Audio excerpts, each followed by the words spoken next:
कमाई का अड्डा। CNBC आवाज मोतीलाल ओसवाल स्टूडियो से लाइव।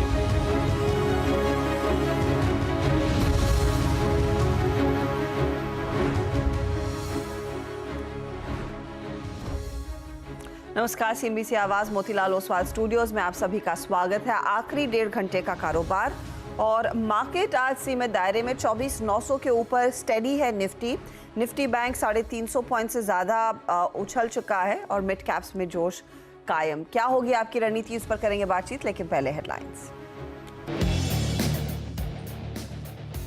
बाजार में खरीदारी का मूड कायम। निफ्टी 24,900 के करीब। निफ्टी बैंक में भी 350 पॉइंट से ज्यादा की बढ़त। रिकॉर्ड ऊंचाई पर मिड और स्मॉल कैप इंडेक्स, दोनों इंडेक्स आधे % से ज्यादा भागे।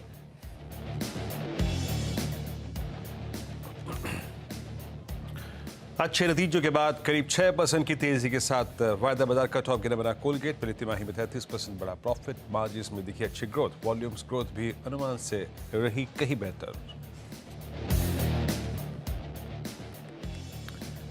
और क्रूड की नरमी से ऑयल मार्केटिंग कंपनियों के साथ पेंट शेयर में एक्शन। BPCL, IOC, HPCL जैसे काउंटर्स 3 से 6% भागे। एशियन पेंट, पिडिलाइट और इंडिगो में भी दिखी खरीदारी।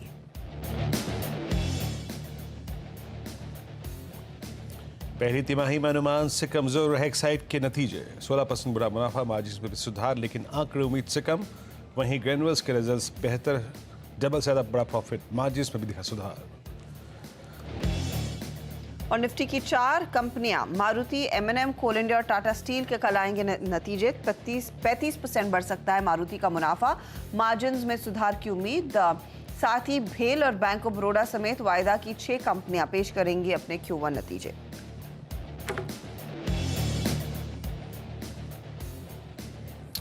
बजट के बाद पीएम मोदी का विकसित भारत को लेकर इंडस्ट्री के साथ मंथन। कहा पूरी दुनिया की नजर भारत पर। 8% ग्रोथ के रफ्तार के साथ बढ़ रही है अर्थव्यवस्था। मैन्युफैक्चरिंग, MSME सेक्टर को आगे बढ़ाने की वजह जोर। और पेरिस ओलंपिक में भारत का दूसरा मेडल। 10 मीटर एयर पिस्टल में मनु भाकर और सरबजीत की जोड़ी ने जीता ब्रॉन्ज मेडल। एक ओलंपिक में 2 पद जीतने वाली मनु भाकर पहली भारतीय।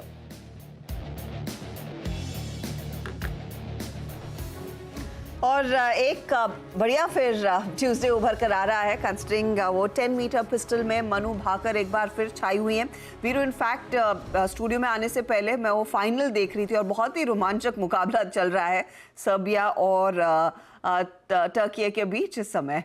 लेकिन एक्कोलेड्स, मनु भाकर एब्सोल्यूट फॉर्म में और सरबजोत सिंह के साथ ये जो ब्रॉन्ज मेडल जीता है, वाकई में गर्व की बात है। 12 साल का आप कह सकते हैं वनवास शूटिंग में खत्म हुआ और 2 मेडल्स हमने हासिल किए हैं। जी हाँ, मेरे ख्याल से सर्बिया गोल्ड ले गया। मैं भी देख रहा था, हर्षता यकीन मानिए, मैं भी 15 मिनट से वही देख रहा था। सर्बिया को गोल्ड मिल गया है और वाकई अच्छा था वो, पूरा संघर्ष। लेकिन एक बात है हर्षता, एक ही शख्सियत जब ओलंपिक में 2 बार मेडल ले जाए, वाकई मनु भाकर जी को हमारी तरफ से शुभकामनाएं, पूरे देश को शुभकामनाएं। और आई थिंक आज उन्होंने कीर्तिमान स्थापित किया और ये टीम, ये मिक्स्ड टीम 10 मीटर पिस्टल था, तो शुभकामनाएं। अच्छी शुरुआत है इस कार्यक्रम की। एग्जैक्टली हेडलाइंस में ये खबर शुमार हुई। खैर हर्षता, चैलेंजिंग डे था, लेकिन अब तक as of now Nifty bank ठीक ठाक कर रहे हैं। बस एक आज I think concern Nifty IT को लेकर है ना। जी हाँ वीरू, वहाँ पर थोड़ा सा ऊपरी लेवल से मुनाफा वसूली का दबाव और वो ओपनिंग में ही दिखाई दे दिया था। आपको याद होगा जब हम मार्केट खोल रहे थे तो बहुत साइडवेज ट्रेड था, लेकिन पिछले आई थिंक 45 मिनट्स में वो सेल साइड की पोजीशंस क्लियरली मैग्नीफाई हुई हैं, चाहे वो LTI हो, TCS हो, विप्रो जैसे काउंटर्स हो, इवन सो इन्फोसिस हो। वीरू, निफ्टी IT का साथ ना देना, लेकिन निफ्टी बैंक स्टेप अप कर रहा है और सुबह से हमने देखा है ऑटो में और FMCG में खरीदारी का सिलसिला बरकरार। क्या पोजीशनिंग लग रही है आज की क्लोजिंग के लिए? देखिए हर्षता, मेरा मानना था कि आपको आज एजेस को ट्रेड करना है। Either you get it dip towards 24,746 या फिर निफ्टी एक बार के लिए 913 का लेवल काटे। लगभग आप समझ लीजिए हर्षदा 10:37 के आसपास की लेवल कटा। उसके बाद निफ्टी ने स्विंग जानती है कहाँ तक दिया? एग्जैक्टली आज का जो इंट्राडे हाई है, डायरेक्टर साहब एक बार जरा इंट्राडे हाई रखिएगा, वो एग्जैक्टली यही था। 24,967-68 के जोन में। आज सुबह हमारे लेवल्स लेके आइए। देखिए, कंसोलिडेशन का जब जोन होना तो ये बाजार को डिसाइड करने दीजिए कि बाजार क्या करना चाहता है। कल वीक कॉल आइटर परसिस्ट कर रहा था 900 के जोन में, 24,900 के जोन में। The moment you will cross 24,913 you will get a swing towards 966, but 966 और 25,010 ये मैंने कल भी कहा था और मैं आज भी कह रहा हूं, जब तक ये जोन क्रॉस नहीं हो रहा, ये एक बहुत डिफिकल्ट जोन है। और देखिए निफ्टी कहां से कोलैप्स हुआ, एग्जैक्टली डॉट उसी क्लस्टर से। बट बायस पॉजिटिव है हर्षदा। एक बार जरा क्लोजिंग के प्रोस्पेक्टिव से देखते हैं ट्रेड सेटअप लग कैसा रहा है। हमारे पास निफ्टी बैंक का एडवांटेज है। निफ्टी बैंक का मैं शब्द जो एडवांटेज है क्यों कह रहा हूं, क्योंकि निफ्टी बैंक आज कंसेक्यूटिव सेशन क्लोज नहीं, क्योंकि क्लोज हमें कल भी नहीं मिला था, आज दूसरे दिन एक बार फिर से 20 डिमा के एक्सपोनेंशियल मूविंग एवरेज के ऊपर ट्रेड कर रहा है। सो हमारे पास एक एडवांटेज है Nifty bank. Now coming back to Nifty, जरा प्लीज ऑप्शंस के स्टैट्स लेके आइए। अब आप खड़े हैं एक्सपायरी -2 पे, ठीक है, गुरुवार को एक्सपायरी है, उसके बाद बुधवार, उससे पहले आपका ये मंगलवार हो गया। आइए देखते हैं शेप क्या है। क्या 25,000 के कॉल राइटर्स बैकफुट पे हैं? कल क्लोजिंग बेसिस पे करीब 86 लाख का आउटस्टैंडिंग वाई था, नो डाउट अबाउट दैट, वो थोड़ा सा बैकफुट पे है। आउटस्टैंडिंग वाई अब घर के करीब 78 लाख का है।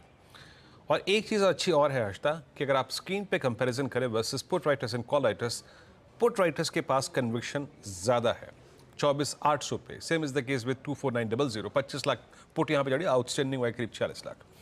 तो मैं ये कहूँगा, अगर आपने सुबह लॉन्ग लिया है, अगर आप लॉन्ग हैं और even this price with bit of risk involve, आपको लॉन्ग रहना चाहिए इवन एट दिस प्राइस। याद रखिएगा इन सभी ट्रेड्स पे रिस्क कहाँ तक का है, 746 तक का है। लेकिन मेरे को पर्सनली आई थिंक हर्षदा इस क्लोजिंग में एक फीलिंग आ रही है कि यू विल क्रॉस 25,000, 25,000 क्रॉस होने की बहुत स्ट्रॉन्ग पॉसिबिलिटी मेरे को इस क्लोजिंग में है। तो मैं, आप अपनी फिंगर्स क्रॉस रखिए, लेकिन मैं आई थिंक कन्विक्शन रखता हूं कि 25,000 इस क्लोजिंग में पार होगा निफ्टी पे हर्षदा। और Nifty bank Veeru? Nifty bank पे हर्षदा आज देखिए लेवल्स टू लेवल चला। सुबह क्या बात हुई थी, 51,190 ये एक ऐसा जोन है, बेस वन लिखा है स्क्रीन पे, 51,190 ये है पुट राइटर्स और ये है आपके 50 डे एक्सपोनेंशियल मूविंग एवरेज का जोन, बेस लिखाइएगा स्क्रीन पे। इसके इर्द गिर्द, इसके नज़दीक, इसके जितना क्लोज अपने बाय ट्रेड को रखेंगे, हमारा 190 लेवल था। निफ्टी बैंक का आज इंट्राडे लेवल जो था वो था करीब 51,250, 260। तो उस ट्रेजेक्टरी के बिल्कुल गया ऊपर की तरफ। हालांकि मैंने एक बात कही थी कि अपने प्रॉफिट्स को इस रेंज में बुक कर लीजिएगा।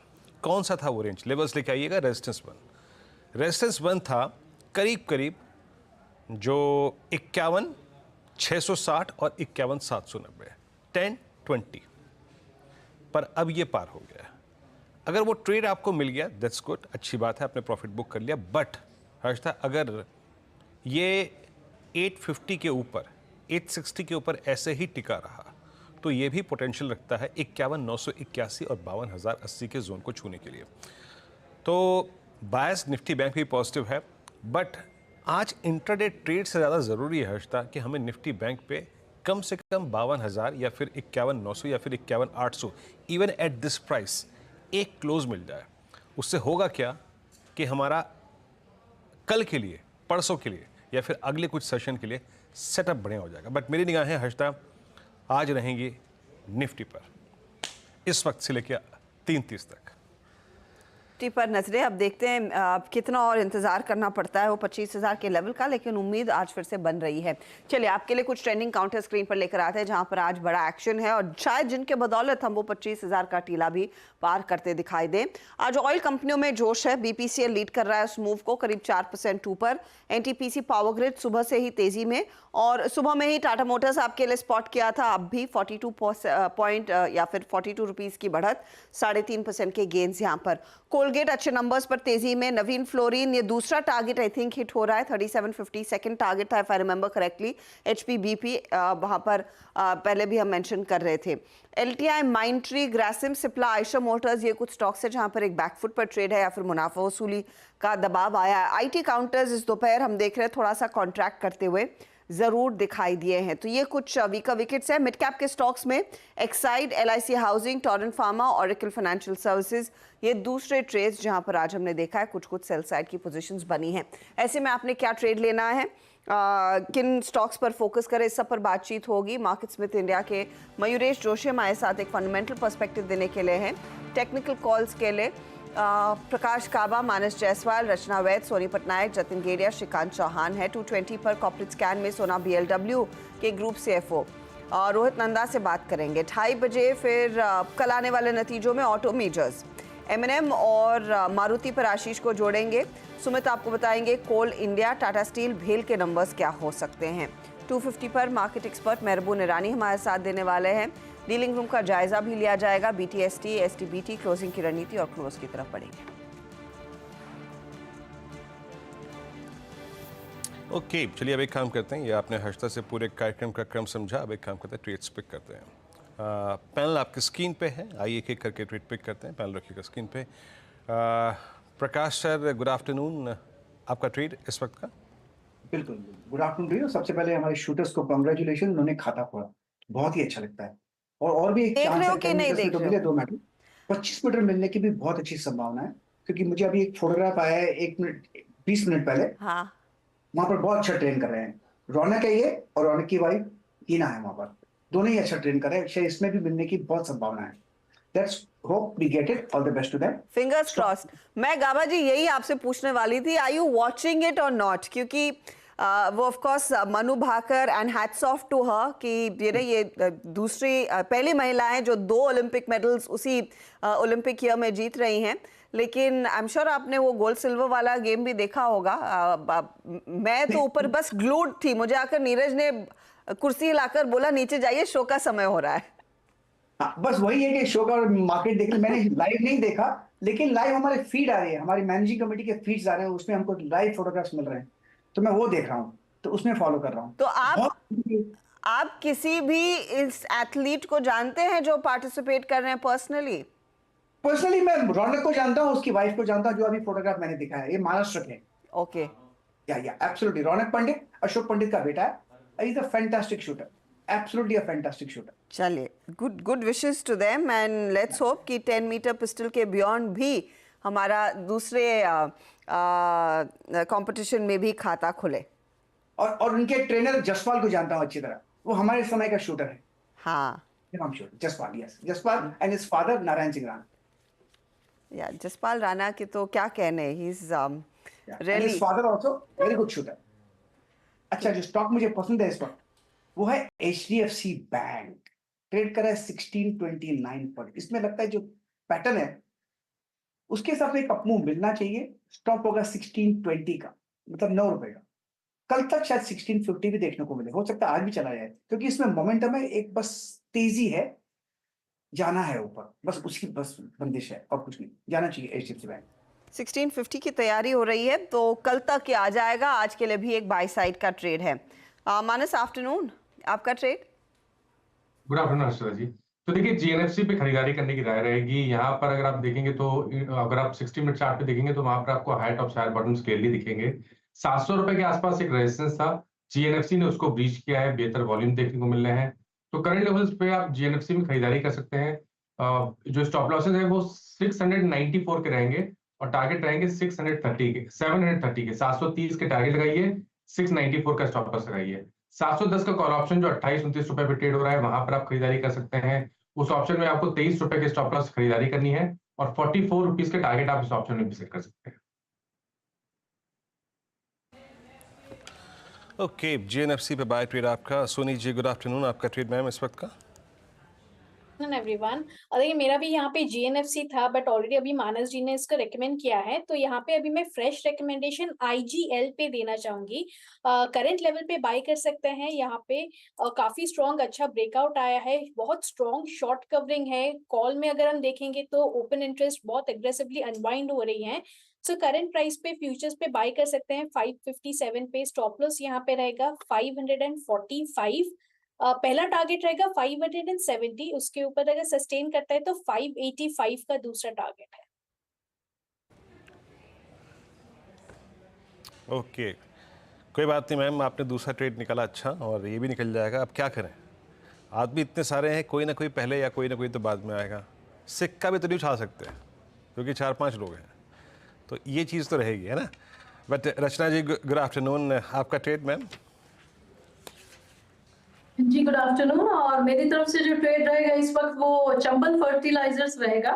चंबल फर्टिलाइजर्स 516 पे है। यहाँ पे अगर हम 510 का एसएल लगाए और अगर इसको लॉन्ग करा जाए तो ये 526 एंड 530 की तरफ जाने के लिए रेडी लग रहा है।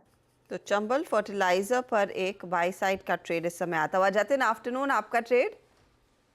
Afternoon everybody. तो हमारा जो ट्रेड होगा वो रामको सीमेंट में होगा। एक अप ट्रेंड में पिछले ट्रेडिंग सेशन में एक डिप आया था, तो हमें लगता है ये डिप जो है अपने अर्ली मूविंग एवरेजेस पे सपोर्ट लेके फिर से एक नया leg of the up move start कर सकता है। इसके लिए रामको सीमेंट में बाय करने की सलाह रहेगी। स्टॉप लॉस रहेगा 810 का और टारगेट रहेंगे 855 के। ओके, तो 855 के लिए एक मौका तेजी का रैम्को सीमेंट में बनता हुआ। मयूरेश को भी जोड़ लेते हैं। मयूरेश, गुड आफ्टरनून, बताइए। Afternoon Harshita ji, afternoon Veeru ji, afternoon to everyone on the panel. तो हमें लगता है थिंक जो रिजल्ट्स फिलहाल आए हैं पिछले कुछ दिनों में, couple of result stand out. Obviously I think some stocks like Jindal Saw, जो मैं हमेशा रिपीट करता हूँ as a infra theme, I think that number was fabulous. But Jyoti Labs is something that also has posted a very good set of numbers. ये जो पूरी consumption वाली theme है, FMCG वाली थीम है, Jyothy Labs is one stock to be definitely kept on your radar. 2-3 चीजें, एक I think इनका जो होम केयर और फैब्रिक डिवीजन है that has performed exceedingly well. अगर आप एबिटा मार्जिन का परफॉर्मेंस देखें ज्योति लैब का पिछले तिमाही में which is the first quarter, काफी एक्सेप्शनल रहा in spite of advertising expenses going up by 1%, यानी 8.3% पे A&P स्पेंड्स थे। उसके बावजूद एबिटा मार्जिन्स में एक सिग्निफिकेंट एक्सपेंशन देखने मिला है। In terms of the product profile और expectation in terms of volume growth, जैसे मॉनसून्स अच्छे रहे हैं और रूरल और सेमी अर्बन स्पेंडिंग जैसे वापस आएगी अगले कुछ तिमाहियों में, वॉल्यूम और वैल्यू ग्रोथ दोनों रिफ्लेक्ट होने चाहिए नंबर्स के ऊपर।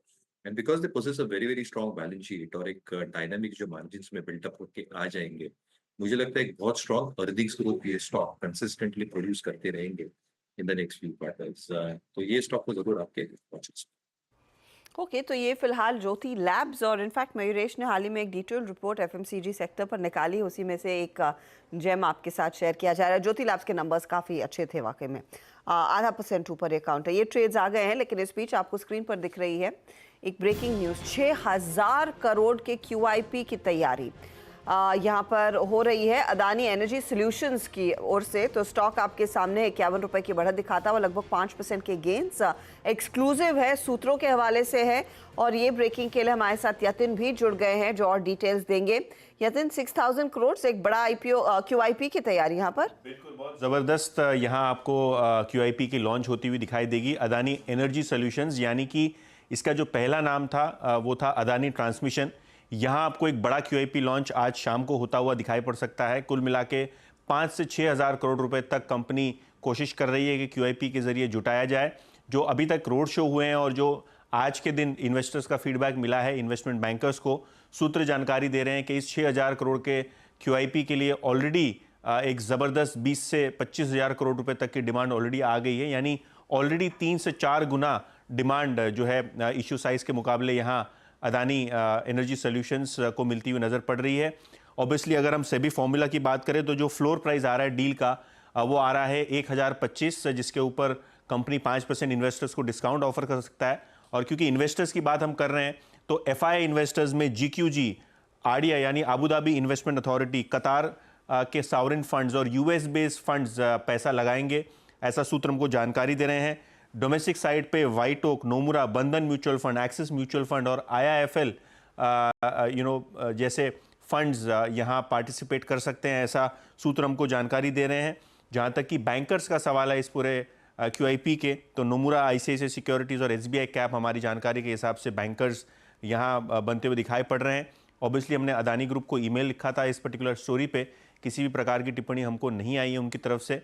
और जब कोई हमारे को कमेंट मिलेंगे अदानी ग्रुप से या दूसरे सेट ऑफ इन्वेस्टर्स या बैंकर्स से, तो हम ज़रूर आपको इसके बारे में जानकारी देंगे। लेकिन हाल फिलहाल QIP लॉन्च की तैयारी पूरी हो चुकी है और किसी भी वक्त ये लॉन्च अदानी एनर्जी सॉल्यूशंस की तरफ से होता हुआ दिखाई पड़ सकता है। रफली कितना डाइल्यूशन होगा, कोई अंदाजा है इसमें? तो अभी अगर हम देखें तो ब्रॉडली 1.5 लाख करोड़ की मार्केट कैप है हर्षदा, और अगर हम 6,000 करोड़ की बात करें तो हार्डली 5% से कम का ये डाइल्यूशन आपको होता हुआ दिखाई पड़ेगा। और क्योंकि कंपनी ट्रांसमिशन टावर लगाती है पावर ग्रिड की तरह, और इनके अंदर एक बड़ा स्मार्ट मीटर्स का भी बिजनेस है, तो ये जो स्मार्ट मीटर्स और ट्रांसमिशन सेक्टर में जो तेज़ी हो रही है और जो डिमांड है और कंपनी के जो ग्रोथ प्लान्स हैं उसको मद्देनज़र रखते हुए ये बड़ा फंड रेज प्लान किया गया है। ऑब्वियसली कुछ हफ्तों पहले हमने अदानी ग्रुप से मुलाकात की थी अहमदाबाद में, जहां उन्होंने कहा था कि ग्रुप लेवल पे इक्विटी की रिक्वायरमेंट है, तो जो हाई ग्रोथ बिजनेसेस होंगे यहाँ फंड रेज करेंगे। मुझे लगता है ये शुरुआत जो है अदानी एनर्जी सोल्यूशन से होती हुई नजर पड़ेगी। ओके, तो अदानी एनर्जी सॉल्यूशंस एक बड़ा फंड रेज की तैयारी में कंपनी की तरफ से हम प्रतिक्रिया का इंतजार कर रहे हैं, लेकिन 6,000 करोड़ का QIP कंपनी जल्द ही लॉन्च करती हुई दिखाई दे सकती है। ये एक बड़ी डेवलपमेंट, 5.25% तक के गेन्स बनते दिखाई दे रहे हैं। जिस तरह की साइज है कंपनी की, हल्का सा थोड़ा सा करीब 5% का ही डाइल्यूशन होगा। मयूरेश, आपकी एनालिसिस क्या कहती है, स्पेशली एक कॉम्पिटिटिव मार्केट में अदानी जो काफ़ी अग्रसर रहा है और अपने फुटप्रिंट को एक्सपैंड भी कर रहा है? नहीं, I think they are following a high aggressive growth strategy. और हर्षदा जी, अगर high aggressive growth strategy follow करनी है तो कैपिटल रिक्वायरमेंट जरूर लगेगी। जैसे मोटा भाई कह रहे थे, आई think the capital will be needed for growth. और सारे जो ग्रोथ एरियाज में अडानी एनर्जी सॉल्यूशंस फोरे कर रही है, including I think energy storage solutions as an example, smart meters जैसे मोटा भाई कह रहे थे, and renewable solutions as well.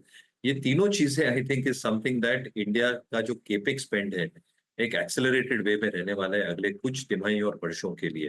तो राइट एरिया में कंपनी है। Obviously you can keep on arguing कि वैल्यूएशंस बहुत ज्यादा महंगे हैं, but again I think with the QIP they are following the right strategy in terms of chasing growth.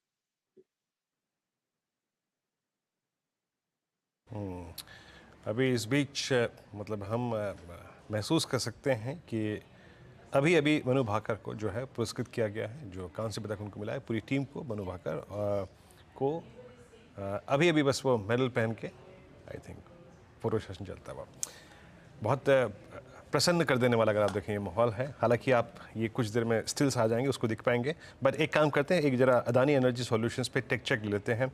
मानस काफ़ी समय से एक ये रेंज में है, आई थिंक इस रेंज में ये दिसंबर 2023 से परसिस्ट करता है, 1119 1120। आपका टेक क्या है, कौन सा ऐसा पॉइंट है जो एक थ्रेशहोल्ड के तौर पे ट्रेड के तौर पे होगा यहाँ पे, जिसके बाद एक अच्छा मूव देखेंगे आप?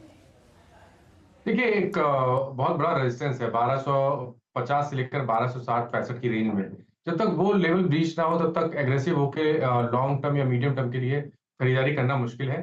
लेकिन ट्रेडर के तौर पे अगर हम बात करें तो आई थिंक करंट लेवल्स पे आप एक ट्रेडिंग कॉल ले सकते हैं, जहां आप अपने स्टॉप लॉस लगा के रखिए 1090 के नीचे और टारगेट सेट करिए 1175 के आसपास का। अदानी एनर्जी सॉल्यूशंस करीब 9-7% तक के गेंस पर इस समय ट्रेड करता हुआ।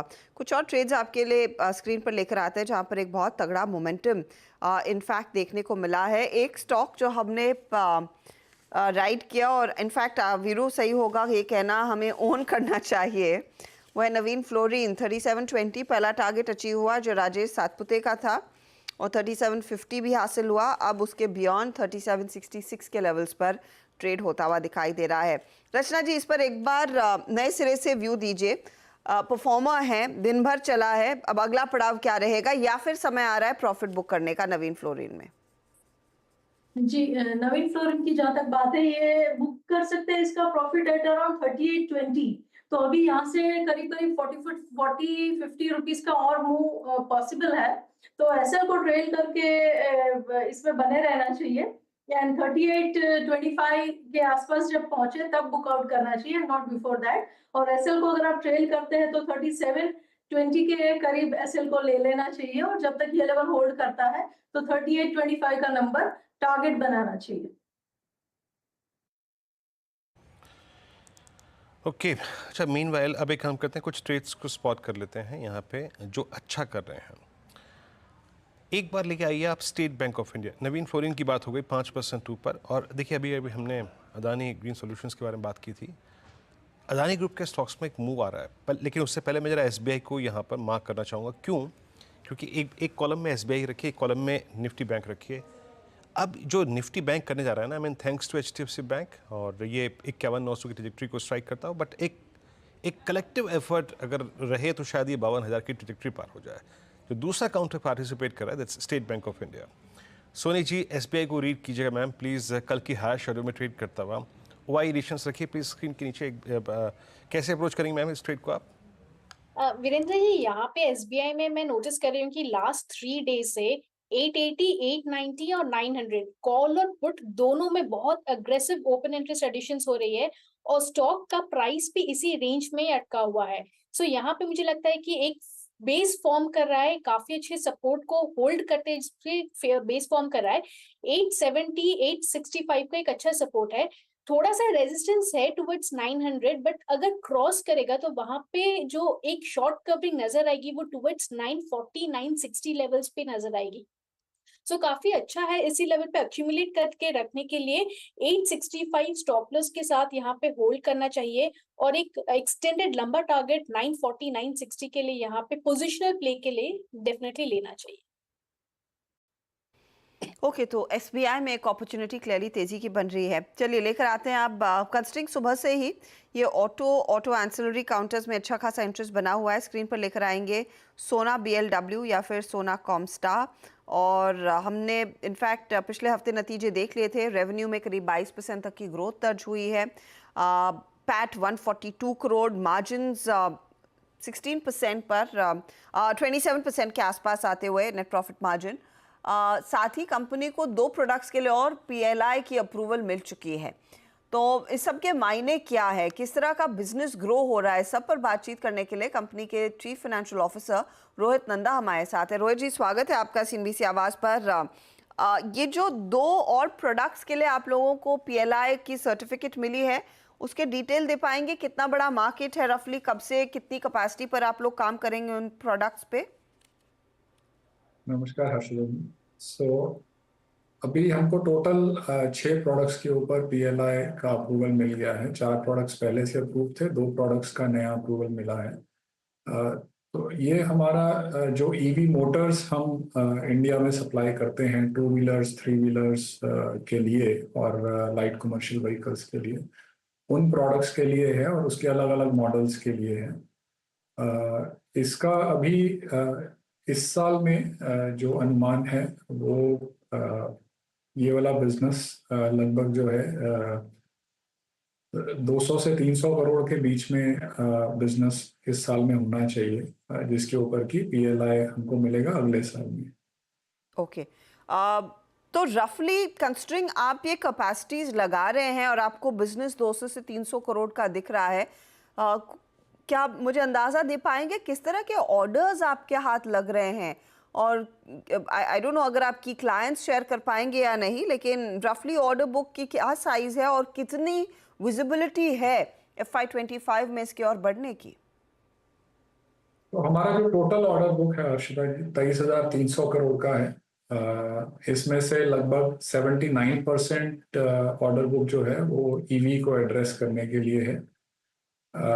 जो अगर सिर्फ PLI की नजरिए से देखना चाह रहे हैं तो इसमें से खाली जो डोमेस्टिक सप्लाईज हैं मोटर और कंट्रोलर के, उसके लिए अभी PLI के एप्लीकेशंस हमारे जो अभी मोटर के लिए अप्रूव हो रहे हैं और कंट्रोलर के लिए इन प्रोसेस है। तो वो इस ओवरऑल ऑर्डर बुक का कुछ छोटा साइज रहेगा। इसमें काफी सारे ऑर्डर तो हमारे जो एक्सपोर्ट के हैं ड्राइवलाइन बिजनेस में से, बट ओवरऑल ऑर्डर बुक और ग्रोथ के पॉइंट ऑफ व्यू से देखिएगा तो आपको पूरा ऑर्डर बुक देखना चाहिए जो 23,300 करोड़ का है। और हम एनुअल तो रेवेन्यू गाइडेंस नहीं देते हैं, लेकिन अगर 3 साल का ग्रोथ आउटलुक माने तो लगभग 25% एनुअलाइज्ड ग्रोथ आना चाहिए रेवेन्यू में अगले 3 साल में।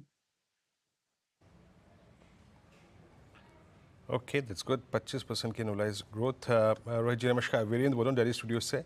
मैं मतलब अभी रिजल्ट्स प्रूव आपसे बातचीत करने का मौका नहीं मिला, लेकिन आज मौका मिल रहा है इस उपलक्ष्य में। मैं जब आपके नंबर्स पढ़ रहा था और जितने भी हाउस व्यूज़ थे, एक बात उन्होंने काफ़ी कंसिडर की और जिसको एडमायर किया कि आप इंडस्ट्री की ग्रोथ रेट से थोड़ा सा ऊपर हैं, इसलिए क्योंकि आपने प्रोडक्ट डेवलपमेंट पे काफ़ी पैसा खर्च किया है। R&D में अभी एग्जैक्टली R&D एक्सपेंसेस आपके कितने हैं? और दूसरी बात, by the end of this fiscal और कितने प्रोडक्ट्स आप जोड़ सकते हैं जो आपकी इनोवेशन प्रक्रिया है उसके तहत? R&D का अगर आप over the last 4 to 5 years देखेंगे तो एवरेज स्पेंड हमारा लगभग 3% रहता है रेवेन्यू का। और इसमें कम ज़्यादा होता रहता है डिपेंडिंग अपॉन कितने प्रोजेक्ट किसी भी पॉइंट ऑफ टाइम पे चल रहे हैं। तो ये आप किसी साल में देखिएगा तो 2% भी हो जाता है और किसी साल में 4-4.5% भी होता है, बट एवरेज 3% के लगभग रहता है। और जहाँ तक नए प्रोडक्ट्स का सवाल है, नए प्रोडक्ट्स इस तरह से बता पाना तो थोड़ा मुश्किल होगा, क्योंकि R&D जैसा आप समझते हैं एक ऐसा प्रोसेस है जिसमें प्रोडक्ट डेवलपमेंट में कई बार तो कुछ महीनों में रिजल्ट मिलता है, लेकिन कई बार कई साल भी निकल जाते हैं और रिजल्ट नहीं मिलता। तो ये बता पाना कि कितने नए प्रोडक्ट जुड़ेंगे थोड़ा मुश्किल होगा। लेकिन अगर हम अपनी लिस्टिंग से देखें तो अपनी लिस्टिंग से लेके अभी तक हमने लगभग 10 नए प्रोडक्ट्स जो हैं वो इंट्रोड्यूस किए होंगे। ओके, ठीक है, ठीक है। अच्छा सर, ये 23,300 करोड़ रुपए की जो ऑर्डर बुक है, जिसमें से आप कह रहे हैं कि PLI में जो फिट होते हैं वो काफ़ी कम है, वो तो काफ़ी कम हिस्सा है। पर स्टिल अगर मैं जानना चाहूँ, क्योंकि dominated by EV I think products ये है ऑर्डर बुक। आपने एक्सपोर्ट्स का भी जिक्र किया सर, अभी एक्सपोर्ट्स ज़्यादा अच्छे मार्जिन्स प्रोवाइड करते हैं या फिर डोमेस्टिक सप्लाई ज़्यादा अच्छा मार्जिन्स प्रोवाइड करती हैं? और इसको अगर आप थोड़ा बाइफरकेट कर पाएँ, out of this I think entire 23,300 how much is मतलब एक्सपोर्ट्स और कितना इसमें डोमेस्टिक है? एक्चुअली हम एक्सपोर्ट और डोमेस्टिक ऑर्डर बुक का स्प्लिट जो है एक्सपोर्ट और डोमेस्टिक के नज़रिए से तो नहीं बनाते हैं। हमारा वैसे अभी ओवरऑल एक्सपोर्ट जो है लगभग 2/3 हमारे रेवेन्यू का जो है वो भारत के बाहर की मार्केट्स पे डिपेंडेंट है और 1/3 लगभग 30% है जो डोमेस्टिक मार्केट पे डिपेंडेंट है। अगर मैं ऑर्डर बुक देखूंगा तो ऑर्डर बुक में भी ऐसा सिमिलर स्प्लिट अप ही होना चाहिए। हमारा डिपेंडेंस जो बाहर की मार्केट्स है उस पर कम नहीं होता हुआ दिख रहा है। हमारे ऑर्डर बुक जितना इंडिया में स्ट्रॉन्ग है उतना ही एक्सपोर्ट के लिए भी सिमिलर स्ट्रेंथ ही होगा, गिव और take couple of percentage points. एक मुझे अंदाज़ा चाहिए था क्योंकि बीच में रोहित ये हाइब्रिड कार्स का भी चलन बढ़ रहा था, तो आपके ऑर्डर बुक में do you service clients that are also working on the hybrid या फिर एक core pure play EV players हैं? And I ask you this question with the context कि you know Tata Technologies, of course it's not a fair comparison, लेकिन टाटा टेक का exposure VinFast में था और वहां पर बिजनेस में जो टर्मोइल देखने को मिला उसका सीधा इम्पैक्ट आया। तो विनफास्ट जैसे कुछ और केसेस अगर ग्लोबली आते हैं, क्या आपकी इस स्केल को वो डिसेलरेट कर सकते हैं? देखिए, अगर आप हमारा इन हाउस व्यू देखेंगे तो हमको ऐसा लगता है कि लॉन्ग टर्म में अगर लेट्स से हम 5 से 10 साल की बात करें तो EVs जो प्योर प्ले EVs हैं वो ज़्यादा डोमिनेट करना चाहिए। बीच में कभी स्लो डाउन आ सकता है। हैविंग सेड दैट, अगर आप हमारा प्रोडक्ट पोर्टफोलियो देखेंगी तो हमारे पास सभी आर्किटेक्चर के व्हीकल्स के लिए प्रोडक्ट्स हैं। इनफैक्ट अगर हाइब्रिड व्हीकल की बात करें तो उसमें हमारा कंटेंट पर व्हीकल जो है ऑलमोस्ट EV के बराबर या उससे बेहतर ही होगा। तो ऐसा नहीं है कि हाइब्रिड के कस्टमर नहीं हैं, हमारे पास हाइब्रिड के भी कस्टमर्स हैं, लेकिन एक हमारा मानना है कि over medium to long term, क्योंकि हाइब्रिड जैसे आप नाम से ही सजेस्ट होता है, इट्स अ क्रॉस टेक्नोलॉजी जिसमें कि आपका आइस भी है और पार्शियली EV भी है। तो लॉन्ग टर्म के पॉइंट ऑफ व्यू से इस तरह की मिली जुली टेक्नोलॉजी जो है वो कभी भी किसी भी प्रोडक्ट में या किसी भी इंडस्ट्री में कभी ज़्यादा देर तक चली नहीं है। हम सिर्फ उसी के बेस पे कहते हैं कि शायद लॉन्ग टर्म में ईवी ही ज़्यादा सक्सेसफुल रहना चाहिए, but as far as product portfolio is concern, हमारे पास प्रोडक्ट्स तो सब तरह के आर्किटेक्चर के हैं, चाहे वो आइस हो, हाइब्रिड हो या बैटरी इलेक्ट्रिक व्हीकल हो। तो इसलिए ग्रोथ के पॉइंट ऑफ व्यू से हमें नहीं लगता अगर हाइब्रिडाइजेशन जो है व्हीकल्स का अगर वो बढ़ता है तो हमारी ऑर्डर बुक का भी रुझान हाइब्रिड की तरफ बढ़ जाएगा। अभी जो है हमारा ट्रैक्शन जो है वो ईवी में काफी सॉलिड है और हम लोग उसमें स्लो डाउन नहीं देख रहे हैं।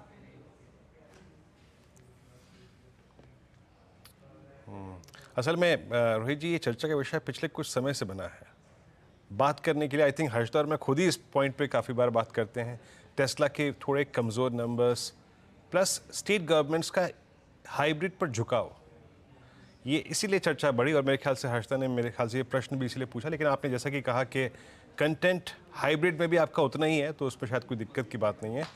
बहुत बहुत शुक्रिया सर, इस कार्यक्रम में आप शामिल हुए और सभी मुद्दों पे, नंबर्स पे, ऑर्डर बुक पे, कब तक ये एग्जीक्यूट होगी, सब चीज़ें बात करी। बहुत बहुत शुक्रिया and best of luck for the existing quarter sir. सोना BMW को रखिए स्क्रीन पे, एक बार जरा प्राइस बटन को देखते हैं। मयूरेश, आपका व्यू इस स्टॉक पे इस वक्त इस प्राइस पे?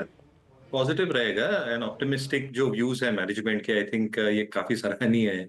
ऑब्वियसली आई थिंक जो एक कोर लीडरशिप है और जो एक्सपेक्टेशन है पूरे स्पेस से, आई थिंक काफी कुछ इवॉल्व होने वाला है अगले कुछ तिमाहियों तक। और काफी एंसिलरी कंपनीज ने एक फर्स्ट मूवर एडवांटेज लिया है in terms of getting into this spaces. तो आई थिंक एक जो ड्यूअल बेनिफिट वो एंजॉय करते हैं पेट्रोल और डीजल गाड़ियों का, जिसे आइस इंजन्स कहते हैं, और इलेक्ट्रिक मोबिलिटी प्लेटफॉर्म्स में जो ये फोरे कर रहे हैं और केटर कर रहे हैं, और रिप्लेसमेंट मार्केट दोनों के लिए गोइंग फॉरवर्ड एज वेल। तो ये सारी चीजें I think in the right direction है, जो अर्निंग्स को काफी अच्छी तरह से सपोर्ट करेंगी।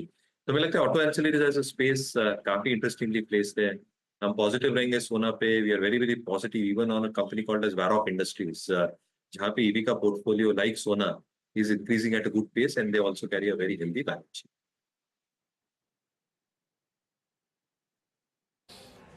बीच में करीब 780 तक का स्ट्रेच दिया था, लेकिन अब कूल ऑफ हो गया। बट आज 686 पिछले आई थिंक 4-5 दिन में इसमें थोड़ा सा पेन रहा है। मीनवाइल अगर आप एक बार इंट्राडे में पिछले 20 मिनटों को देखें, जब से आई थिंक हर्षदा और मैंने इस कार्यक्रम की शुरुआत की है, एक चीज़ ने बहुत अहम भूमिका निभाई है and that's I think Nifty IT. Look at Nifty IT. जब हमने 2 बजे की हेडलाइंस पढ़ी थी, निफ्टी आईटी का लेवल था 40,559।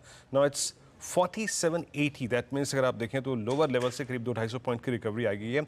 एक बार ट्रेड लेते हैं फटाफट, चेक करते हैं टेक महिंद्रा। एक बार स्क्रीन पर रखिएगा टेक महिंद्रा, और हमारे साथ इस वक्त श्रीकांत चौहान कोटक सिक्योरिटी से मौजूद हैं। श्रीकांत, पहले तो आपका इस वक्त का ट्रेड आउटलुक, कौन सा ट्रेड पिक कर रहे हैं, और टेक महिंद्रा पिक आउटलुक आपका?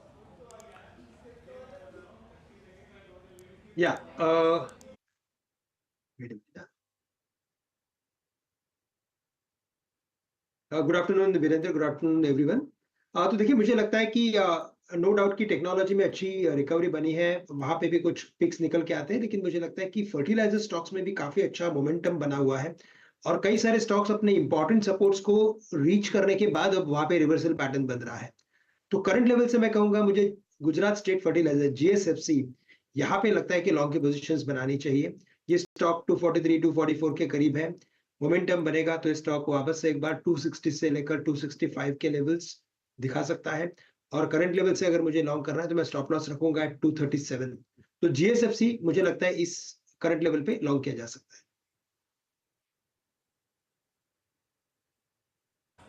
अच्छा, टेक महिंद्रा पे भी आउटलुक दे दीजिए एक श्रीकांत।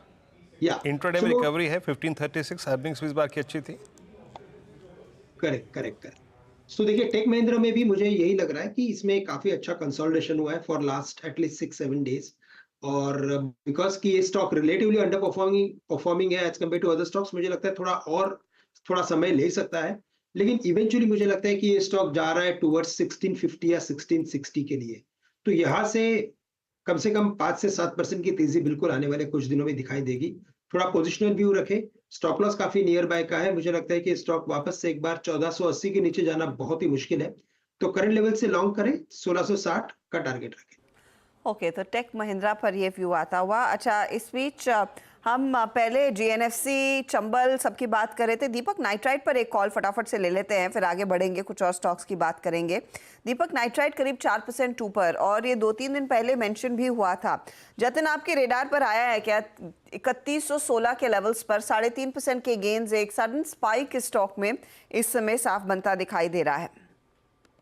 देखिए, overall chemical, speciality chemical space में पिछले 2-3 दिनों से अच्छा खासा पॉजिटिव मोमेंटम है। एसआरएफ, दीपक नाइट्राइट, नवीन फ्लोरिन, ये सब जो स्पेशलिटी केमिकल के जो स्टॉक्स है अच्छे चल रहे हैं। टाटा केमिकल आज ब्रेकआउट दे रहा है, तो हमें लगता है इसमें मोमेंटम जारी रहेगा। अगर जो इन पर्टिकुलर दीपक नाइट्राइट की बात करूं तो मेरे को लगता है कि अराउंड 3200 तक का अभी भी अपसाइड पोटेंशियल है इसमें।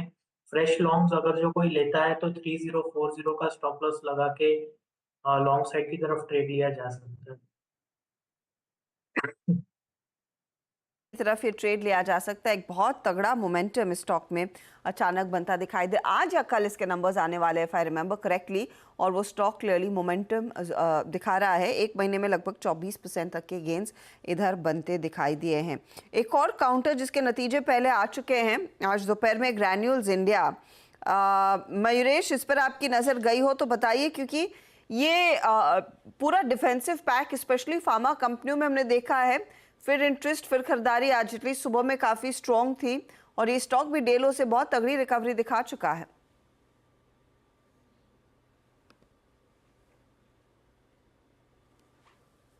Sorry for that. नहीं, नंबर्स काफी ठीक ठाक थे। मैनेजमेंट कमेंट्री क्या रहती है देखना बहुत जरूरी होगा Rishida ji. So I think I will wait for the management transcript to probably come through, but numbers लाजवाब है, there is no two ways about it. Management commentary अगर ये पुष्टि देते हैं कि ये जो कंसिस्टेंसी हम देख रहे हैं ये मेंटेन होगी, तो शायद ये स्टॉक एक री रेटिंग कैंडिडेट बन जाए, but I will just wait for the management call रहेगा। वैसे नंबर्स बहुत बढ़िया थे। अच्छा, एक करेक्शन, अगले हफ्ते दीपक नाइट्राइट के नंबर्स आएंगे, आजकल नहीं, 5 अगस्त वो नंबर्स आने वाले हैं। ये है फिलहाल इस समय के मूवर्स। एक बार बात कर ली जाए ऑटो कंपनियों की, कंसिडरिंग नतीजे आएंगे मारुति के और एशियन पेंट्स, एबेगा पार्डन, M&M के कल, और परसों टाटा मोटर्स के आने वाले हैं। तो सोनी, सुबह में हमने एक बहुत तगड़ा ट्रेड राइड किया है, नेली 3.5% के गेंस पर अभी भी टाटा मोटर्स है 1165 पर नंबर से 2 दिन पहले। क्या आप पोजीशन लेना चाहेंगी? क्या प्री पोजीशनिंग करना ठीक है? हर्षदा जी, यहाँ पे मुझे लगता है टाटा मोटर्स का एक जो ब्रेकआउट आया था वो काफी एग्रेसिवली एक वन साइडेड अपसाइड मूव दिखाई दिया है। यहाँ पे ऑलरेडी अगर किसने ले रखी है तो 1120 पे स्टॉप लॉस को ट्रेल कर देना चाहिए। फ्रेश लेवल पे पोजीशन बाय करने की सलाह नहीं रहेगी, थोड़ा सा पार्शियल प्रॉफिट बुक कर देना चाहिए। 1175 1180 के रेंज में एक रेजिस्टेंस नजर आ रहा है, उसको अगर क्रॉस करता है तो ही जाके वो 1210 की तरफ जा सकता है, बट रेजिस्टेंस यहाँ पे हो सकता है, तो प्रॉफिट बुकिंग यहाँ पे कर देना थोड़ा वाइज है। फिर से अगर डिप नजर आते हैं टुवर्ड्स 1100 1120 वहां से रीइनिशिएट कर सकते हैं लॉन्ग्स, बट करंट लेवल पे लॉन्ग्स अवॉइड करना बेटर है। मोमेंटम इस समय आ चुका है और तेजी से थोड़ा बचे, लेकिन एक्शन तो है ही। चलिए बात करते हैं मारुति और साथ ही साथ M&M की। दोनों के नतीजे आएंगे कल। दिग्गज निफ्टी की कंपनियां, आशीष हमारे साथ हैं, कोल इंडिया भी इनफैक्ट कल अपने नतीजे पेश करने वाला है। एक लंबी लिस्ट है नंबर्स की, लेकिन पहले ऑटो कंपनियों से डील करते हैं। आशीष बताइए, M&M, मारुति, क्या एक्सपेक्ट कर रहा है मार्केट? ओके, पहले मारुति सुजुकी, डायरेक्टर साहब स्क्रीन पे रखिएगा। साल दर साल Q1 में एक्सपेक्टेड है कि सेल्स 7.5% बढ़ेंगी। अब दरअसल वॉल्यूम्स करीब 4.8% इस बीते क्वार्टर बढ़े थे, और उसमें भी ज्यादा सेल्स थी SUV सेगमेंट से और एक्सपोर्ट से, और ये दोनों बेहतर रियलाइजेशन वाली पॉकेट्स हैं। तो जब सेल्स 7.5% बढ़ेगी, उसके सामने EBITDA 36% बढ़ रहा होगा, और साल दर साल मार्जिन्स में 260 बेसिस पॉइंट्स यानी कि 2.6% का इंप्रूवमेंट आपको देखने को मिलेगा। एक तो ये जो रिचर प्रोडक्ट मिक्स की मैंने बात करी, SUVs वगैरह, उसका फायदा, प्राइस हाइक्स जो इन्होंने लिए हैं उसका फायदा, इनके लिए फेवरेबल फॉरेक्स भी रहा है, और रॉ मटेरियल्स का भी फायदा मिलना है, कच्चे माल की लागत का, और इसीलिए मार्जिन्स एक्सपैंड कर रहे होंगे। मुनाफा 35% साल दर साल बढ़ेगा। एक बात ध्यान रखिएगा, साल दर साल मार्जिन एक्सपेंशन है, पर Q on Q margins decline करेंगे, क्योंकि कमोडिटी प्रेशर्स वापस आ रहे हैं और एलिवेटेड डिस्काउंटिंग थी मार्केट प्लेस में लास्ट क्वार्टर, इस क्वार्टर बनस्पत पिछले क्वार्टर के। एक और चीज है, कल ही आपको याद होगा चर्चा कर रहे थे हम लोग, मारुति को एक इनकम टैक्स से 779 करोड़ रुपीस का फाइनल असेसमेंट ऑर्डर मिला है, तो उससे related commentary I am sure ITAT पे जाके ये लोग अपील जरूर करेंगे, लेकिन उससे रिलेटेड डेवलपमेंट्स पे नजर रहेगी। जहां तक महिंद्रा एंड महिंद्रा की बात है, इसकी बिक्री में 15.5% का जंप, और उसके पीछे का मिक्स समझा देता हूं। वॉल्यूम्स बड़े थे 10.5% के आसपास, रियलाइजेशंस बड़े हैं करीब 5, मतलब बढ़ेंगे करीब 5-5.5% के आसपास। वॉल्यूम ग्रोथ में 13% ऑटो से और 6% ट्रैक्टर्स से है, और इसीलिए वो अच्छा अपटिक होगा। इबिटा 19% के आसपास बढ़ेगा। मार्जिन साल दर साल 40 बेसिस पॉइंट्स बढ़ेंगे इसीलिए क्योंकि फेवरेबल प्रोडक्ट मिक्स है, लेकिन सिर्फ ठंडे इसीलिए लग रहा है 40 बेसिस पॉइंट, क्योंकि हो सकता है नए लॉन्चेस के चलते मार्केटिंग स्पेंड्स बड़े हों, उसके चलते मार्जिन सबड्यूड नजर आएंगे। मुनाफा जरूर दिखेगा स्क्रीन पे गिरा हुआ 3-3.5%, पर वो लास्ट क्वार्टर जिससे हम कंपेयर कर रहे हैं पिछले साल के, उसमें एडजस्टमेंट्स थे, तो एडजस्टेड पैट फिर भी बेहतर नजर आएगा आपको। अच्छा, इसके केस में एक चीज ध्यान रखिए, साल दर साल मार्जिन केवल 40 बेसिस पॉइंट बढ़ रहे हैं, मैंने लिखा नहीं है, लेकिन क्यू ऑन क्यू मार्जिन में 90 बेसिस पॉइंट्स का इंप्रूवमेंट एक्सपेक्टेड है। वो इसीलिए क्योंकि अब धीरे धीरे ट्रैक्टर सेगमेंट का वॉल्यूम मिक्स इंप्रूव हो रहा है, तो स्ट्रीट बहुत क्लोजली वॉच करेगा ट्रैक्टर का demand outlook Mahindra and Mahindra के लिए। तो मारुति एंड M&M, ये आपके सामने एक्सपेक्टेशंस। जतिन बताइए, क्या ट्रेड मारुति में इस समय लिया जा सकता है head of the numbers? Definitely एक लॉन्ग ट्रेड किया जा सकता है, और एज अ डिस्क्लोजर मैं कहना चाहता हूँ कि हमने हमारे क्लाइंट्स को एक ऑप्शन स्ट्रेटेजी सजेस्ट की हुई है, बुल कॉल स्प्रेड, तो वो मेरा डिस्क्लोजर रहेगा।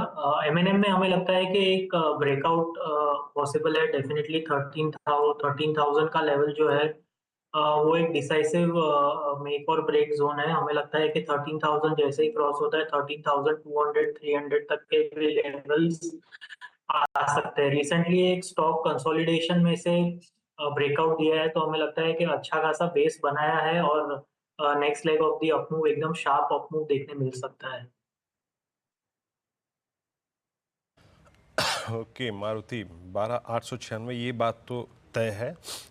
मारुति कल नंबर्स के बाद एक, मतलब मारुति प्री नंबर्स एक ऐसे लेवल पे बैठा हुआ है, मेक और ब्रेक। मुझे याद है जिस दिन वो स्टेट गवर्नमेंट, यूपी गवर्नमेंट का आई थिंक की बात हुई थी कि हाइब्रिड को लेकर उन्होंने एक नोटिफिकेशन जारी किया है, उस दिन एक वर्टिकल राइज था, बट स्टिल उस दिन भी 13,000 के जोन को पार नहीं कर पाया। एक फ्लैग है कैसे ये 13,100 के जोन को पार कर देता है। खैर, अब इन दोनों स्टॉक्स को हम अर्निंग्स के बाद रिविजिट करेंगे, लेकिन meanwhile Nifty IT move strong generate करता हुआ, निफ्टी आईटी में से कुछ ट्रेड्स को पिक करते हैं, बिकॉज एट 4823 फर्दर एक स्विंग आया है। मानस, पिछले 20 मिनटों की आपकी रीडिंग क्या कहती है? आईटी में क्या ग्रैब करना चाहिए इस वक्त? देखिए, सही है कि लोअर लेवल पे बाइंग इंटरेस्ट देखने को मिला है। अगर एक ट्रेड लेना होगा आईटी स्पेस में, तो आई थिंक टेक महिंद्रा एक बढ़िया पिक हो सकता है, क्योंकि ये जो कंसोलिडेशन है ये लगातार टेंडे मूविंग एवरेज के ऊपर हो रहा है, तो शायद कंसोलिडेशन के बाद हमें 1550 के ऊपर का ब्रेकआउट देखने को मिलेगा। अभी भी खरीदारी करने की राय रहेगी, 1520 के स्टॉप लॉस से खरीदारी करिए। 1550 का लेवल ब्रीच होगा तो कम से कम 1580-85 के तक के स्तर आपको टेक महिंद्रा में देखने को मिल जाएंगे। टेक महिंद्रा मैंने उस टाइम भी, अगर आप देखें, से बात छिड़ी थी, टेक महिंद्रा ही एक लीड लेता हुआ इस पूरी पोजीशनिंग में, और बाकी कोई आईटी काउंटर मेरे को एज ऑफ नाउ नजर नहीं आ रहा है। इट्स ओनली टेक महिंद्रा जो कि स्विंग जनरेट कर रहा है। अब एक काम करते हैं, इट्स 2:45, वक्त हो चला है हमारे खास सेगमेंट का, चार का चौका। 4 ट्रेड्स आपकी स्क्रीन पे आएंगे, सस्ता ऑप्शन मानस ही प्रेजेंट करेंगे, बताएंगे क्या करना है, क्या लेना है, क्या पिक करना है। उसके बाद फिर सुपरस्टार रचना जी के सौजन्य से आएगा, और 4 का चमत्कार सोनी पटनायक जी देंगी, और मिड के फंडा मयूरेश जोशी जी के सौजन्य से। शुरुआत करते हैं सस्ता ऑप्शन से। मानस, क्या पिक कर रहे हैं आप? देखिए, सस्ता ऑप्शन के लिए टाटा केमिकल के ऑप्शन में खरीदारी करने की राय रहेगी। यहाँ पर 3 दिन से हम लगातार बाइंग इंटरेस्ट देख रहे हैं। आज के ट्रेड ब्रेकआउट के बाद शायद यहाँ पर 50-60 रुपए का आपको और देखने को मिल सकता है, तो टाटा केमिकल का 1120 का कॉल ऑप्शन ले सकते हैं। 42 रुपीज पे ट्रेड हो रहा है, 34 रुपीज का स्टॉप लॉस लगाना है इस ऑप्शन में, और 60 रुपए के टारगेट सेट करने हैं। ओके, तो 42 के आसपास है, 1120 वाला कॉल, 60 के टारगेट के लिए एक मौका तेजी का बन रहा है, मोमेंटम में है, और उस मोमेंटम को ही राइड करें। रचना जी बताइए, आपका एफनो सुपरस्टार। जी, मेरी तरफ से जो कॉल रहेगा इस वक्त वो रहेगा टाटा स्टील। टाटा स्टील के फ्यूचर्स में एक अच्छी मूवमेंट शुरू हो रही है और काफी कंसोलिडेशन के बाद यहाँ से एक रेजिस्टेंस को टेक आउट करने की कोशिश हो रही है। 165 पे है ये। अगर हम यहाँ पे 163 पे ऐसे लगाए तो ऊपर वाली साइड पे 168 एंड 170 का टारगेट लगा सकते हैं।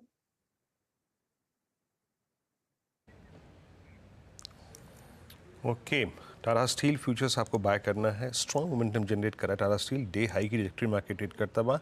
अब चलते हैं सोनी पटनायक जी के पास चार्ट का चमत्कार पिक करने के लिए। सोनी जी क्या पिक कर रही हैं आप? वीरेंद्र जी यहाँ पे पिक करना चाहूंगी मुथूट फाइनेंस। फ्यूचर्स में बाय कर सकते हैं। करंट प्राइस 1839 पे। स्टॉप लॉस यहाँ पे रहेगा 1810 का।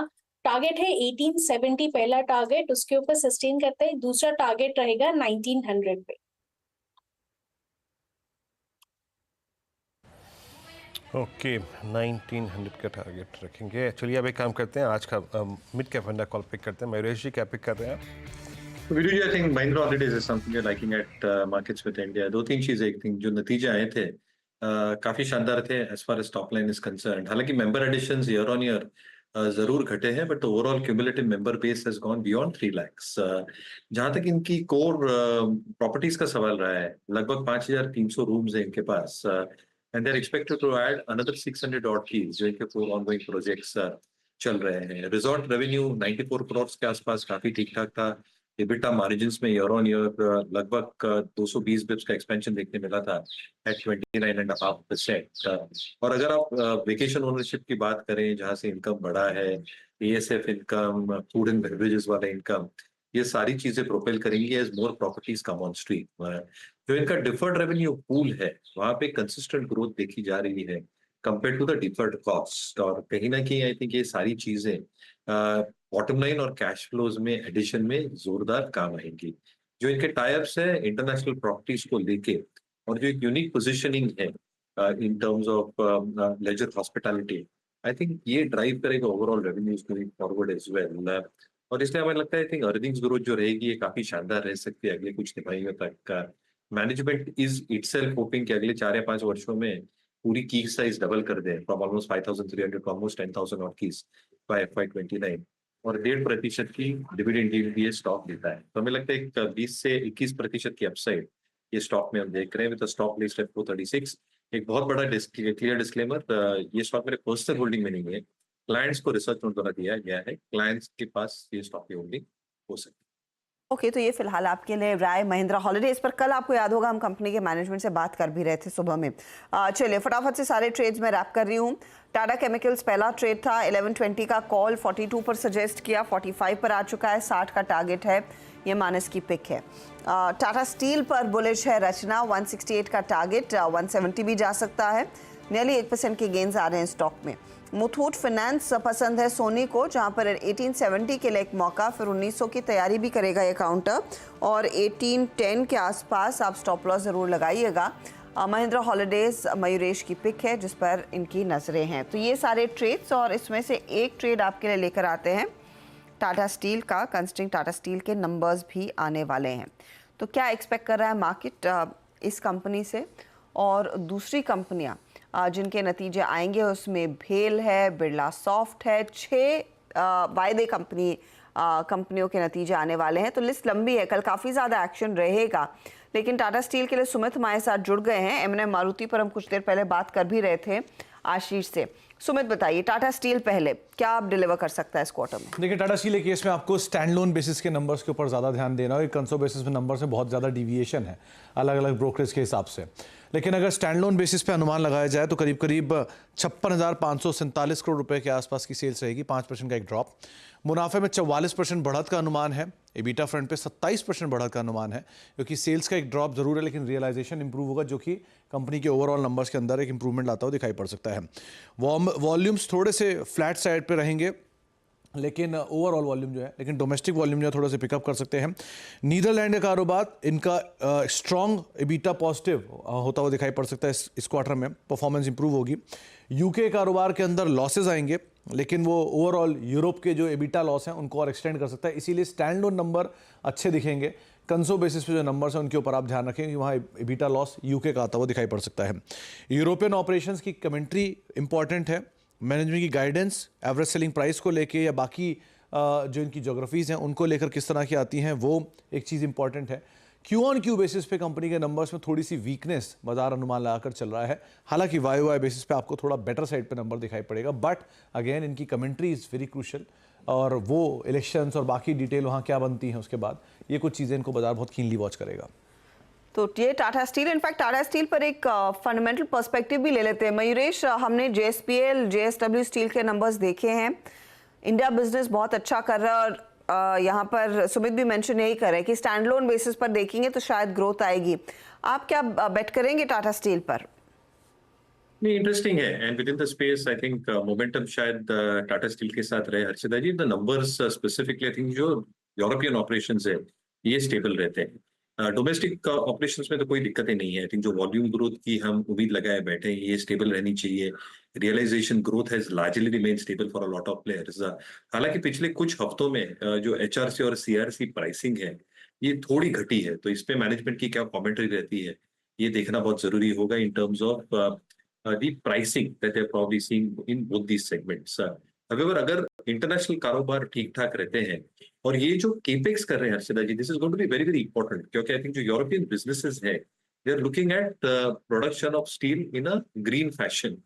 तो जो हम इलेक्ट्रिक आर्क फर्नेसेस से बात करते हैं स्टील प्रोड्यूस करने का, ये देख रहे हैं और Tata Steel is actually making right investments in this space, both in terms of ERC and in terms of coke oven plants as well, जो नए लगेंगे इनके प्लांट्स में, to probably ensure that green steel is getting manufactured, which is going to be the big theme over the next few years. तो मुझे लगता है कि जिनके पास फिलहाल रखना चाहिए स्टॉक को, नंबर्स ठीक ठाक रहने चाहिए और यूरोपियन नंबर्स अच्छे हैं तो शायद ये स्टॉक में वापस तूल पकड़े।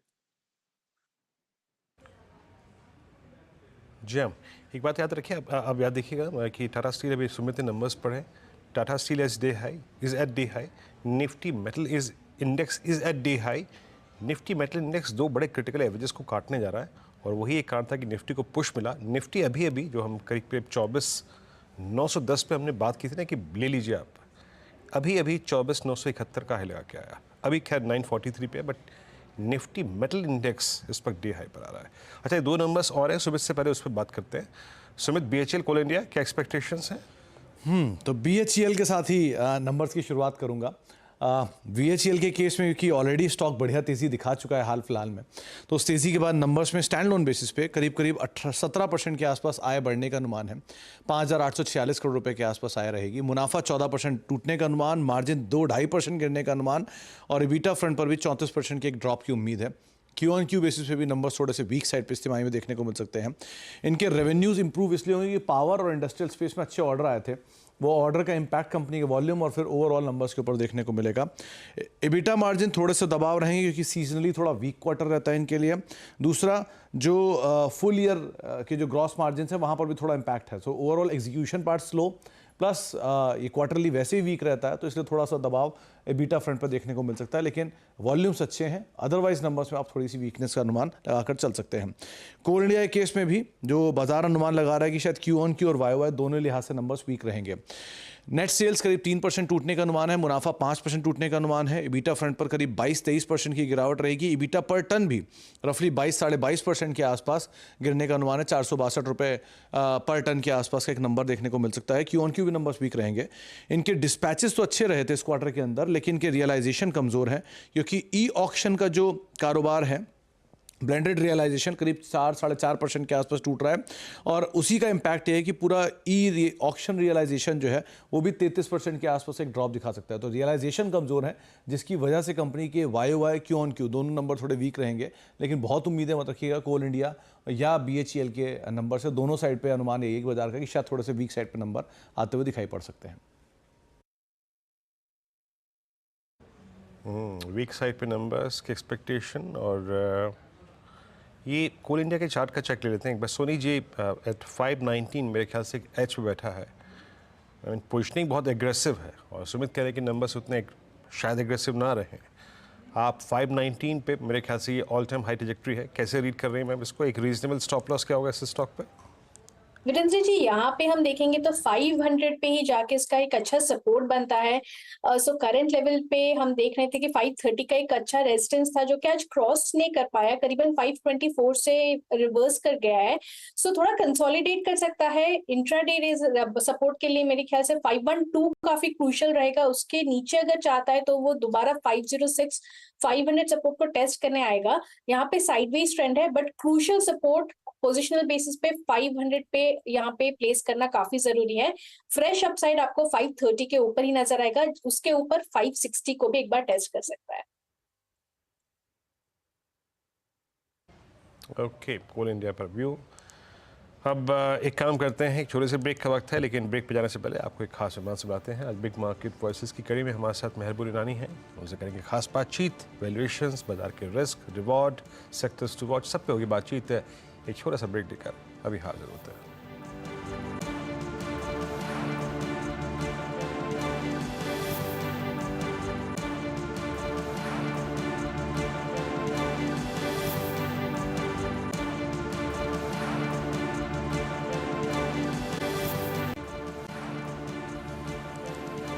ब्रेक के बाद स्वागत है आप सभी का फिर से कार्यक्रम में। बाजार में अब फिर एक डिप आया है और ये डिप फिर लिया है निफ्टी बैंक ने। और निफ्टी बैंक का जरा एक बार इंट्राडे चार्ट लेके आइएगा। यस, इन सिंगल कैंडलस्टिक 1920 से करीब करीब 721 के जोन में। खैर छोड़िए, अब इसको आते हैं। ट्रैजेक्टरी मोरलेस वही है, तो आगे बढ़ते हैं बातचीत में। मेहरबून ईरानी हमारे साथ इस चर्चा में जुड़ चुके हैं। अब मेहरबून, नमस्कार, कार्यक्रम में स्वागत है। हमने लास्ट वीक एक हॉरर शो देखा था बजट स्पीच के बाद। वो एक शॉक लगा। I mean capital gain taxes को आई थिंक बहुत शॉर्ट टर्म और लॉन्गर टर्म बढ़ाए गए। आपकी ट्रेडिंग कॉस्ट बढ़ी है और बट स्टिल ये सारे के सारे आई थिंक फैक्टर्स बाजार ये भूल के एक लिक्विडिटी ड्रिवन मार्केट बनता जा रहा है। स्ट्रॉन्ग DIs की फिगर, FIs की फिगर। आप थोड़े से मेहरबून कंसर्न हैं इस वक्त, क्योंकि एक बात तो बिल्कुल क्लियर है कि इस बार की अर्निंग्स में आपको वो दमखम नज़र नहीं आ रहा है, specially top line bottom line के फ्रंट पे, मार्जिन्स के फ्रंट पे। स्पेशली ये चीज़ हो रही है बैंकों के लिए। आपका व्यू इस वक्त? आई थिंक पिछले 2-3 दिन से आई थिंक इन्वेस्टर सेमिनार्स जो मैं एड्रेस कर रहा था बजट के बाद, यही कह रहा था जो अभी आप बता रहे हो। ऐसा है कि ये जो इवेंट्स हुए हैं, I think including Jio political, Russia Ukraine का हुआ, उसके बाद इसराइल का हुआ, गाजा हुआ, और अभी जो बजट आया उसके पहले गवर्नमेंट जो एक्सपेक्टेड थी फुल मेजोरिटी से आएगी, स्ट्रगल किया मेजोरिटी बनाने को। ये सारे जो इवेंट्स थे ना, ये इवेंट्स ऐसे थे जो करीबन 5-7 साल पहले बाजार को 10-15-20% लुढ़का देते थे। अभी ऐसा नहीं होता है। और ये आपने बिल्कुल ठीक कहा कि it's the liquidity which is there in the market. और ये लिक्विडिटी का जोर इतना है कि सारे इवेंट्स अभी डिस्ट्रैक्शन बन गए, ज्यादा में ज्यादा थोड़ा सा। दे आर जस्ट इवेंट्स जो आते हैं, बाजार थोड़ा घटता है, मार्केट पे पैसा आता है, वापस बढ़ता है। I think top 5 mutual fund, I think आप ही के चैनल में मैंने सुना था बजट के पहले कि टॉप 5 म्यूचुअल फंड्स AUM के अनुसार उनके पास कैश था 7 to 17% बिफोर द बजट।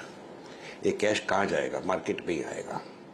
जो इससे SIP इन्फ्लोज आ रहा है, करीबन 21,000 करोड़ जून महीने में था, और नंबर ऑफ SIP अकाउंट्स है 9 करोड़। मैं खाली इक्विटी फंड्स की बात कर रहा हूं।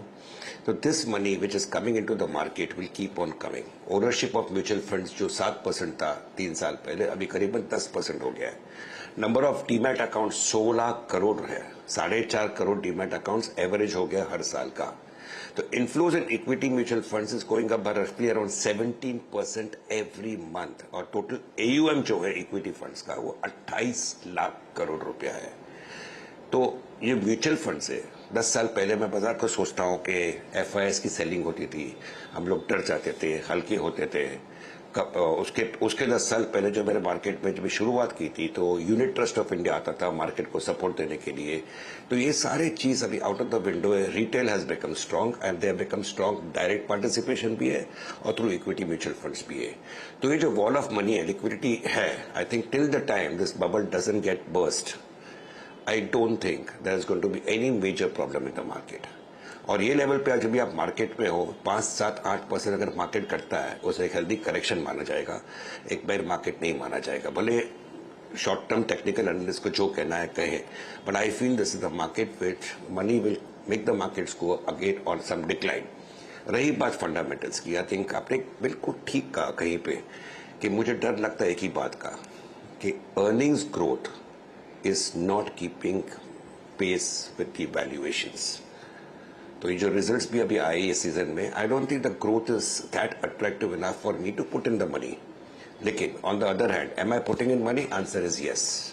दूसरा कोई इन्वेस्टमेंट ऑप्शन नहीं है, मैं मार्केट में पैसे कमा रहा हूं, म्यूचुअल फंड इन्वेस्टर्स को पैसे दे रहे हैं, why will people not keep putting in money in the market? There is no other investment option open.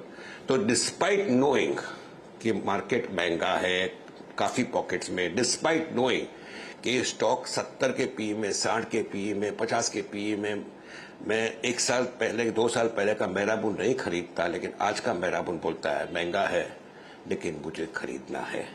So I would say that sectors और स्टॉक्स जहां पे वैल्यूएशन काफी बढ़ गए, काफी बढ़ गए और सब लोग कहते हैं खरीदो खरीदो खरीदो, जैसे डिफेंस था, रेलवेज था, कैपिटल गुड्स था, ग्रीन एनर्जी था, आई थिंक वहां पे अगर एक करेक्शन आता है तो correction will be a little bit deep जब भी आता है। तो आई वुड एडवाइज द जानकार दर्शक आपके चैनल के कि to go and buy into sectors where the valuations are still relatively cheap. या आपको जो सेक्टर पसंद है, सोचे कैपिटल गुड्स पसंद है, तो जहां पे सारे स्टॉक 70, 80, 90 के पी में जा रहे हैं, go and find out 1 or 2 stocks which are going at 40 p and go and buy them. The point is 40 also is expensive, but relative concept में it is relatively cheaper.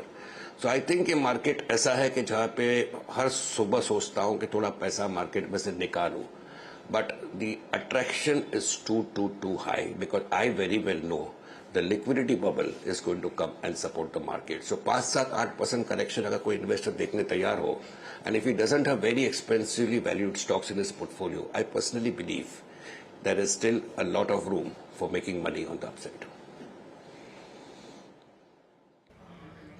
Okay इस बीच Nifty गया 24,980 और उसके बाद एक slide, यानी वो 25,000 के कॉलेटर का कन्वेक्शन पूरा काम कर रहा है।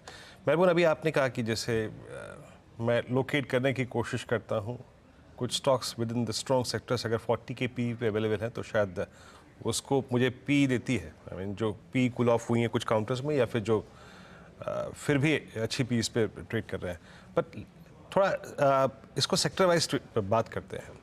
पिछले 20-25 दिनों की एक बहुत महत्वपूर्ण चीज़ और जो कि शायद भारतीय बाजारों के परिप्रेक्ष्य में बहुत अच्छी है, वो है क्रूड का रिट्रेसमेंट। आई मीन 79 की ट्रेजेक्ट्री, और इतने बड़े जियोपॉलिटिकल टेंशन्स के बीच में क्रूड का 79, ये कंसर्न भी हो सकता है क्योंकि क्रूड का एक हद से ज़्यादा गिरना कंसर्न भी होता है, बट भारत के परिप्रेक्ष्य में अच्छा भी होता है।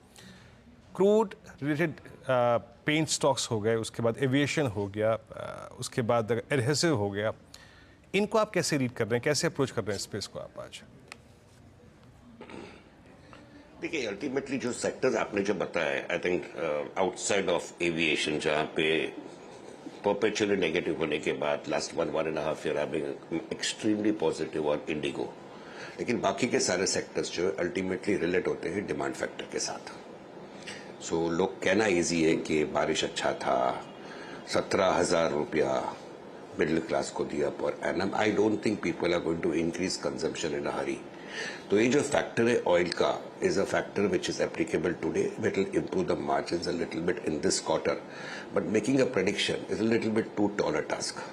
मैंने जब भी कहा था रिलेटिव वैल्यूएशन का, I was referring to, let's be honest, I think IT sector, जिसके बारे में मैं 2.5 साल से नेगेटिव था। मैंने कहा था कि समवेयर इन 2024 एक अपॉर्चुनिटी आएगी, और क्या अपॉर्चुनिटी आई? आई थिंक पिछले 40 दिन में I think the stocks are given a return of 10, 15, 20%, quite a few of the IT stocks. अभी शायद टेक्सटाइल्स का टर्न आएगा, टेक्सटाइल स्टॉक्स बढ़ रहे हैं, कहीं पे आउटलुक इंप्रूव होगा। फार्मा लगाड़ था कितने सालों से, I think suddenly has made a big forward move.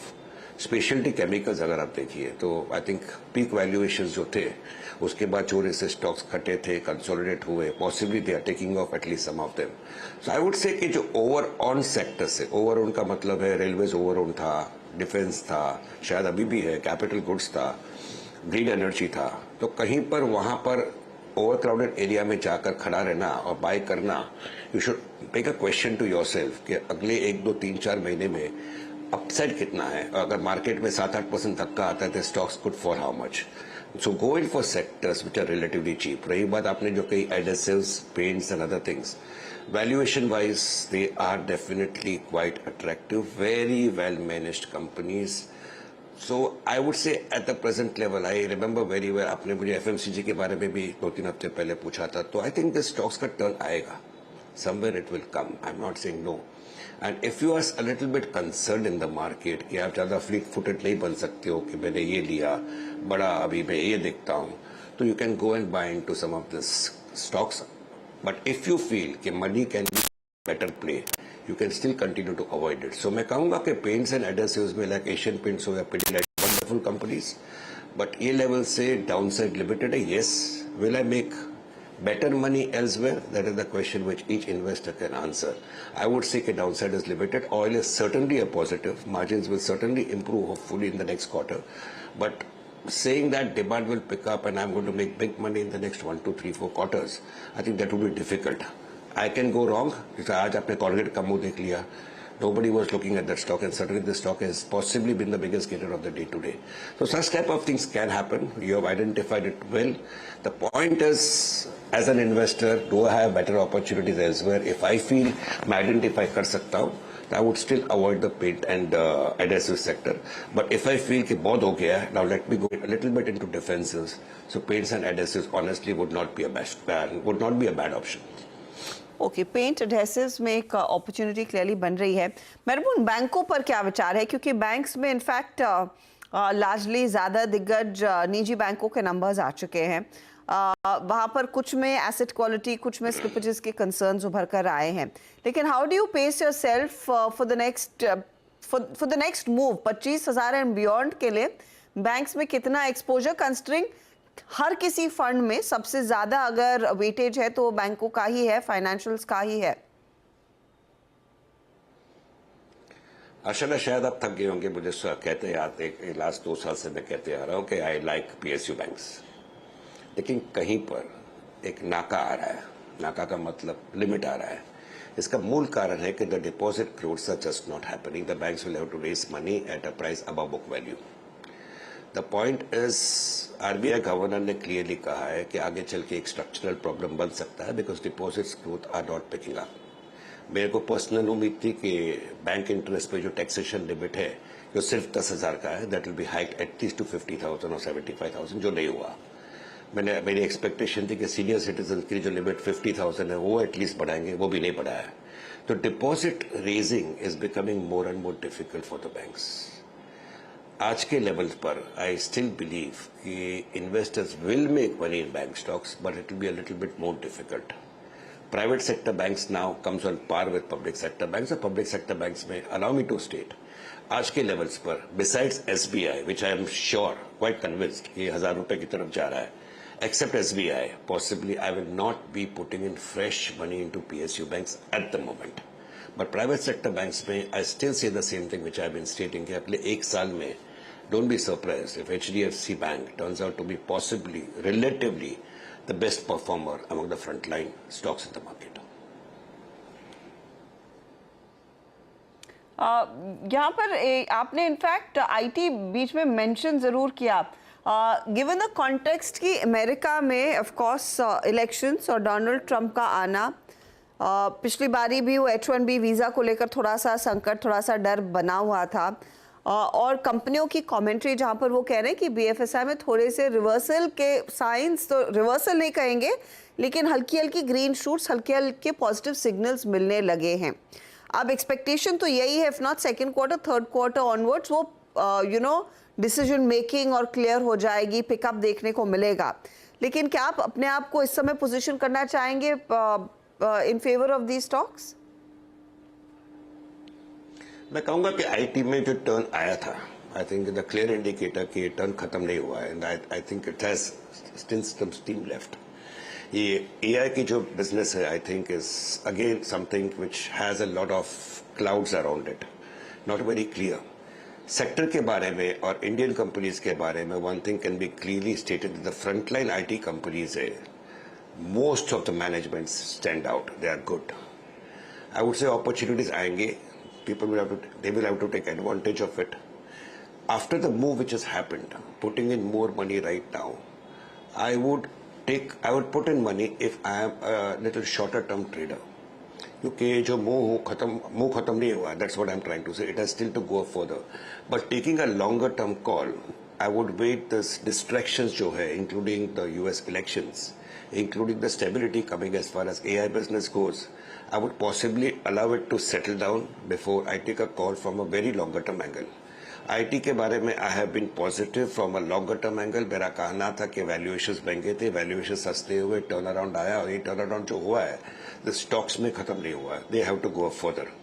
But stating that मैं आंख बंद करके 2 साल 3 साल के लिए मैं Infosys या TCS या Wipro खरीदना चाहता हूँ, I would wait for at least 1 or 2 more quarters before taking a call on that. So from a trading angle, I think upside is left. But from a longer term investment angle, I would wait for things to settle down as far as this AI goes, as far as the US elections goes. So it's a difficult call for IT after the appreciation, but from a further upside in the shorter term, I see that coming. Cement जहाँ पर हम देख रहे हैं वो of course Birla versus Adani की जंग और काफ़ी aggressive expansion plans considering India cements को पूरी तरह से एक्वायर अल्ट्राटेक करता हुआ दिखाई देगा. आपके क्या विचार हैं इस बड़े टेकओवर पर और लार्जली सेक्टर पे? I think ये और एक सेक्टर है जहाँ पर the softening of crude will help the industry, no doubt about it. But आज के लेवल पर और valuations पर, honestly, I would not like to put in more money into the cement sector. तो अगर सीमेंट के मेरे पास stocks है, either I will be possibly learning to a little bit lighten, but certainly not putting in more money right now, because valuations, according to me, is a big question mark at the present moment. Consolidation होगा sector में, there will be individual stocks here and there which will possibly give you good appreciation, जैसे India Cement ने दिया है. But I won't put in more money at the present levels in cement industry or cement stocks. Okay Mehboob, लेकिन आज screen पे एक और चीज़ visible है और वो है मार्केट का लौटता हुआ कन्विक्शन अर्निंग्स से पहले प्राइस पर, वो है chemical. Deepak nitrite at all time high, Navin fluorine almost CY24 का नया high, UPL on the pull back mode. Chemicals पे आपका आउटलुक, और आप लोगों ने कुछ ऐड किया था लोअर लेवल्स पे, तो वो भी बताइएगा. मैंने वही कहा कि आई थिंक सेक्टर्स जो इग्नोर थे काफ़ी टाइम से, जैसे speciality chemicals, select stocks over there, pharma था, IT था, आई थिंक उसमें जो टर्न आया है शायद पेपर स्टॉक्स में आए, वी डोंट नो. और दूसरा जो स्टॉक है वो सेक्टर है वो टेक्सटाइल्स. तो मैं वही कह रहा था शुरुआत में कि जो सेक्टर्स इग्नोर थे, जिसके स्टॉक्स को कोई देखता था नहीं है, ऊपर का पीक था वो 3 साल 4 साल पहले का था, आई थिंक वो सेक्टर्स के अगर टर्न आएगा तो this stocks will be the fastest movers, और ये शायद हो रहा है स्पेशलिटी केमिकल्स में. तभी मैंने कॉल सुना 1-2 कंपनी का, जैसे SRF का सुना, उनका जो पैकेजिंग बिजनेस है इज डन एक्सट्रीमली वेल, तो उसके पीछे वो कॉस्मोफर्स जैसे शेयर्स भी भाग गए. बट उनका जो केमिकल बिजनेस है it is still having the same problems which it was having. तो मैं कहूंगा कि coming out of this problems और इन्वेंटरी बिल्डअप जो हो गई है, खास करके because most of them have expanded, I think it will take time. I am not saying it's going to happen in a hurry, but yes, ये एक sector है जहां पर इन्वेस्टर्स को ध्यान देना चाहिए. Somewhere it has bottomed out, we never realised it, they are moving up. थोड़ा सा मार्केट में जो इससे पैसा आ रहा है, मूवमेंट अपसाइड बहुत फास्ट आता है.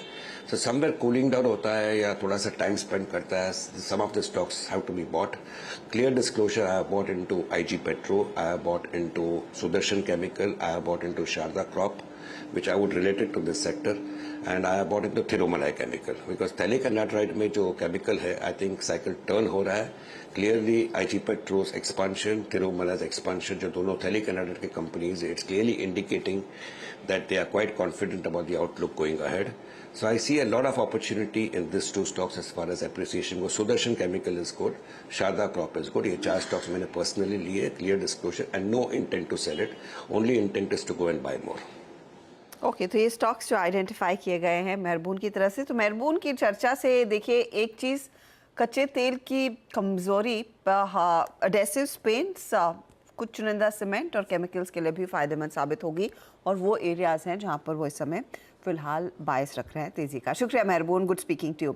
चलिए मार्केट पर वापस लौटते हैं और इस समय आप गौर करिएगा तो 24,860 के आसपास निफ्टी 24.2 पर, निफ्टी बैंक 51,500 तक पहुंचा जरूर है, 93 अंकों की बढ़त देखने को मिल रही है। डे हाई से कुछ फिर से कूल ऑफ करता हुआ ये इंडेक्स आपके लिए और मिड कैप्स में भी जो करीब 400 पॉइंट ऊपर थे अब सिर्फ 250 पॉइंट का ही इजाफा रह गया है। डे हाई से हल्का हल्का मुनाफा वसूली का दबाव बन रहा है, लेकिन डीलिंग रूम में किन स्टॉक्स पर चर्चा हो रही है, यतिन हमारे साथ है जानकारी देने के लिए। यतिन बताइए। Good afternoon Harshad. देखिए दो स्टॉक जो आज फोकस में है, सबसे पहले आरईसी और एसएबी एनटीपीसी पावर ग्रिड की येस्टरडे जो एनालिस्ट मीट थी और आउटलुक था पावर सेक्टर पे काफ़ी शानदार था। डीलर्स यहाँ बीटीएसटी की सलाह दे रहे हैं और बाय ऑन डिक्लाइंस की सलाह दे रहे हैं अपने क्लाइंट्स को। उनको लगता है कि 680 तक के टारगेट्स यहाँ देखने को मिल सकते हैं पोजिशनली और डोमेस्टिक म्यूचुअल फंड्स यहाँ खरीदारी कर रहे हैं, ऐसा उनका मानना है। और दूसरा स्टॉक है इंडिया मार्ट, बहुत शॉर्टली कंपनी के रिजल्ट्स आएंगे और रिजल्ट्स के पहले एक्यूमुलेशन देखने को मिल रहा है काउंटर पे। काफ़ी सारे एचएनएज यहाँ खरीदारी कर रहे हैं और डीलर्स की अगर आप माने तो 3150 तक के लेवल्स यहाँ देखने को मिल रहे हैं। स्टॉक अभी स्पाइक किया हुआ है तो मोमेंटम अभी बना हुआ है स्टॉक में और ओपन इंटरेस्ट भी आज जब मैंने लास्ट देखा था तो 4% बढ़ा था। फ्रेश लॉन्ग्स इंडिया मार्ट के शेयर्स में भी दिखाई पड़ रहे हैं रिजल्ट्स के पहले। ओके तो इंडिया मार्ट में एक इंटरेस्टिंग मूव आपकी स्क्रीन पर आता हुआ, ये डीलिंग रूम से फीडबैक है और दूसरा ऑफ कोर्स है आरईसी। चलिए अब हमारे जानकारों की तरफ चलते हैं और जानते हैं वो बीटीएसटी करेंगे या फिर एसटीबीटी। गाबा जी बताइए। बीटीएसटी बिल्कुल, और स्टॉक का नाम है डिक्सन टेक्नोलॉजीज, ट्रेड कर रहा है 11,979, स्टॉप होगा 11,750 का, ज्यादा नहीं, टारगेट होगा 12,500। Yes, Dixon technology. Dixon tech पर एक बाय कॉल आता हुआ 3% ऊपर। इंडिया मार्ट की अभी चर्चा हुई डीलिंग रूम चेक में और नंबर्स भी स्क्रीन पर आ चुके हैं। 93 करोड़ के अनुमान के सामने 114 करोड़ कंपनी ने मुनाफा पेश किया है, तो तिमाही अच्छी रही है ये आप कह सकते हैं। साथ ही साथ आप बाकी हाइलाइट्स में देखेंगे कि कंपनी की रेवेन्यू की क्या स्थिति है और मार्जिन इबिट्टा लेवल पर कंपनी ने क्या डिलीवर किया है, तो वो भी नंबर्स आएंगे। फिलहाल प्रॉफिटेबिलिटी का नंबर आता हुआ 100 करोड़ के आसपास इंडिया मार्ट ने अपना मुनाफा आपके सामने पेश किया है, जहां पर अनुमान सब 100 यानी कि नियरली 93 करोड़ के आसपास का था। एक ही फिगर आया है कंसोलिडेटेड बेसिस पर। कुछ और डिटेल्स हैं क्या आपके पास डायरेक्टर साहब? स्टॉक लगभग 3% ऊपर आता हुआ। मानस इस पर एक टेक चेक हो जाए 31-34 के लेवल्स पर स्टॉक नंबर्स, एटलीस्ट प्रॉफिट का नंबर अच्छा लग रहा है। आगे देखते हैं क्या ब्रेकडाउन है। आय 282 करोड़ से बढ़कर 331 करोड़, तो यहाँ पर भी हमने देखा है कुछ बेहतरी ही देखने को मिल रही है। बढ़त तो है, खरीदेंगे? बिल्कुल खरीदेंगे। देखिए ट्रेंड पॉजिटिव है, हाई टॉप हायर बॉटम का ट्रेंड है। वीकली चार्ट पे अभी 2 हफ्ते पहले ही हमने ब्रेकआउट देखा है। आई थिंक ये अब 3300 रुपए की तरफ जा रहा है, तो करंट लेवल्स पे भी खरीदारी करने की राय रहेगी। 3040 के नीचे आपको स्टॉप लॉस लगाना है। ओके तो ये फिलहाल आपके लिए इंडिया मार्ट में एक अपॉर्चुनिटी। आई थिंक इनका ऑपरेशनल परफॉर्मेंस भी स्ट्रॉन्ग है। इबिट्टा 77 करोड़ से बढ़कर 120 करोड़ पर आता हुआ, तो ये इनफैक्ट एक बहुत सॉलिड क्वार्टर कंपनी का, इसीलिए मानस कह रहे हैं कि एक अपॉर्चुनिटी तेजी की बन रही है। 2.5% ऊपर ये काउंटर। आई थिंक इबिट्टा का परफॉर्मेंस ऐसा है तो मार्जिन्स में भी एक अपटिक आना चाहिए, जो नंबर्स आपके सामने आई हैं। 27% से बढ़कर 36% पर मार्जिन कंपनी ने डिलीवर किया है, तो ऑपरेशनली बहुत स्ट्रॉन्ग क्वार्टर और वो स्टॉक आपके सामने 3% देखते ही देखते तेजी पकड़ रहा है। 3300 का टारगेट। ये बात हो गई इंडिया मार्ट की। मानस बताइए आपका बीटीएसटी।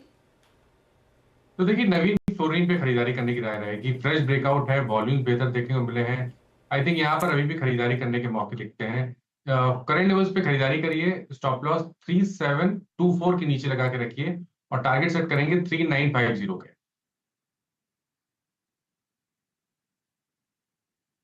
ओके नवीन फ्लोरिन।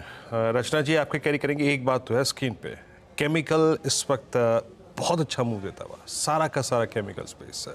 रचना जी आप क्या पिक कर रही हैं? जी मेरी तरफ से HCL टेक को हम बाय करेंगे फ्यूचर्स पे और यहाँ पे 1625 का एसएल लगाएंगे और अपसाइड पे टारगेट हमारा होगा 1655 का। HCL technologies. सोनी आप क्या पिक करेंगे कल के लिए, मॉर्निंग के लिए, थर्सडे मॉर्निंग? मेरा यहाँ पे रहेगा पॉलीकैब में बीटीएसटी की सलाह रहेगी। फ्यूचर्स में बाय करने की सलाह है। करंट प्राइस 6710 पे, यहाँ पे स्टॉप लॉस रहेगा 6620, टारगेट है 6800, 6830। एक अच्छा मूव यहाँ पे दिख रहा है, अच्छे 20 EMA के सपोर्ट के साथ वॉल्यूम्स को कलेक्ट करते हुए एक अप मूव यहाँ से नजर आ रहा है टुवर्ड 6800, 6830।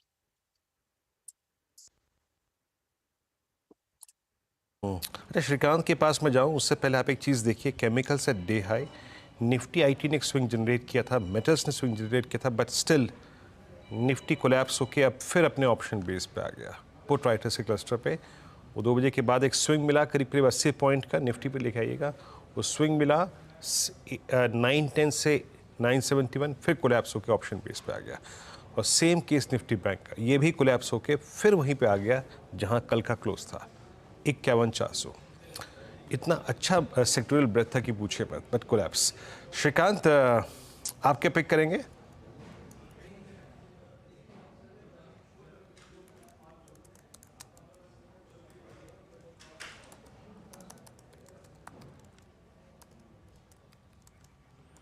आज श्रीकांत जी से कनेक्शन में कोई दिक्कत है, खैर उनसे बात करेंगे कुछ देर में। और एक काम करते हैं, जरा प्लीज़ ऑप्शंस के स्टैट्स लेके आइए, फिर थोड़ा निफ्टी पे बात करते हैं। अच्छा मयूरेश जी की कॉल लेते हैं। मयूरेश जी आप क्या पिक करेंगे कल के लिए? तो मेरी ट्रेडिंग टीम ने फ्लैग ऑफ किया है फिलिप्स कार्बन ब्लैक। सो उनको लगता है कि जो एक जोरदार मोमेंटम है स्टॉक में, ये शायद बरकरार रह सकता है। Falling crude prices should benefit tyre companies को बेनिफिट होता है, तो जो टायर मैन्युफैक्चरर को मटेरियल देते हैं वो भी बेनिफिट होने चाहिए। बट स्ट्रॉन्ग प्राइस एक्शन के हिसाब से PCBL is something that a trading team is making. PCBL आज सुबह से अगर आप देखें इस स्टॉक को काफ़ी स्ट्रॉन्ग मूव लेके ट्रेड करता, 331.95।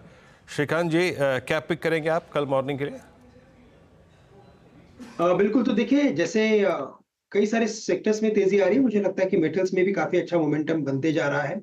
और जिंदल स्टील एंड पावर जो 977-78 के करीब ट्रेड कर रहा है, JSPL, हमें लगता है कि ये स्टॉक एक बार हम BTST के बेसिस पे लॉन्ग करके चल सकते हैं। यहाँ पे हमें स्टॉप लॉस रखना पड़ेगा एट 964, तो 10 से 15 रुपए का स्टॉप लॉस रखना पड़ेगा, लेकिन टारगेट्स नजर आते हैं कम से कम 1010 के। तो करंट लेवल से JSPL को लॉन्ग करें। Okay JSPL। अच्छा एक स्टॉक और लेके आइए जो कि एक अच्छे क्लोज की तरफ बढ़ रहा है, that is I think it's 6687।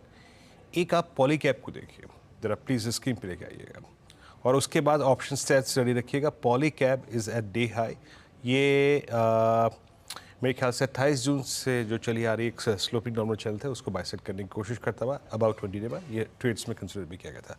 अब एक आइए आप ऑप्शन स्टैट्स, गुरुवार की एक्सपायरी के पॉइंट ऑफ व्यू से जिस प्रकार के ऑप्शन स्टैट्स प्लेस्ड हैं, क्या करना चाहिए? क्या लॉन्ग कैरी करें और क्या यहाँ से लॉन्ग पिक करके कैरी करें? एक बार लेके आइए कॉल्स 3 पुट पे 2 बजे के आसपास। डॉक्टर साहब ये नहीं, मैं स्ट्राइक्स कह रहा हूँ। 2 बजे के आसपास 25,000 की कॉल में थोड़ा बहुत एग्जिट होना शुरू हो गया था, बट एज ऑफ नाउ मेरे ख्याल से इस डिप के बाद उस कॉल में फिर से एडिशन हुआ होगा। 3 स्ट्राइक्स आपकी स्क्रीन पे आएंगी 25,900 पे, लेकिन याद रखिएगा 25,000 पे एग्जिट है आज, ये इम्प्रेस कर रहा है। 7 लाख शेयर घटे हैं यहाँ पे as of now, that's good. 24,900, 25,100 सब में अगर आप देखें इतना स्ट्रॉन्ग बिल्डअप नहीं है, और 24,900 पे और 24,800 पे पुट राइटिंग है। 24,800 की पुट का आउटस्टैंडिंग वाई करीब 43 लाख का है। तो मैं ये कहूँगा कि अगर 840 के आसपास हमें ऐड करके निफ्टी को फिर ले जाने का मौका मिले तो ले जा सकते हैं, क्योंकि ये क्लोज निफ्टी के लिए अच्छा है और निफ्टी बैंक के लिए उतना अच्छा नहीं है, क्योंकि निफ्टी बैंक अगेन 10 और 20 डे के नीचे क्लोज हो रहा है। Nifty bank second day collapse below 10-20, but Nifty का ये क्लोज अच्छा है, still above all moving averages, still above most active put writers zone 24,800। और उससे भी ज़्यादा जो चीज़ मेरे को आई थिंक प्रभावित कर रही है वो है 25,000 का कॉल राइटर्स का एग्जिट करना और sectoral breadth, metals, chemicals, IT इनका ठीक ठाक करना। खैर अब एक काम करते हैं, ये ब्रेथ थी आपकी स्क्रीन पे और डेरिवेटिव्स की। एक बार चलते हैं अब हर्षदा के पास इस क्लोजिंग को देखने के लिए, और इट्स 24,844 ये ब्रेथ 59 लॉन्ग, शॉर्ट कवरिंग 34 में, शॉर्ट 47 में, लॉन्ग अनवाइंडिंग करीब करीब 42 में। तो ये भी स्टैट्स जो है वो थोड़ा बुल्स के फेवर में जाते हुए। Harshada over to you now.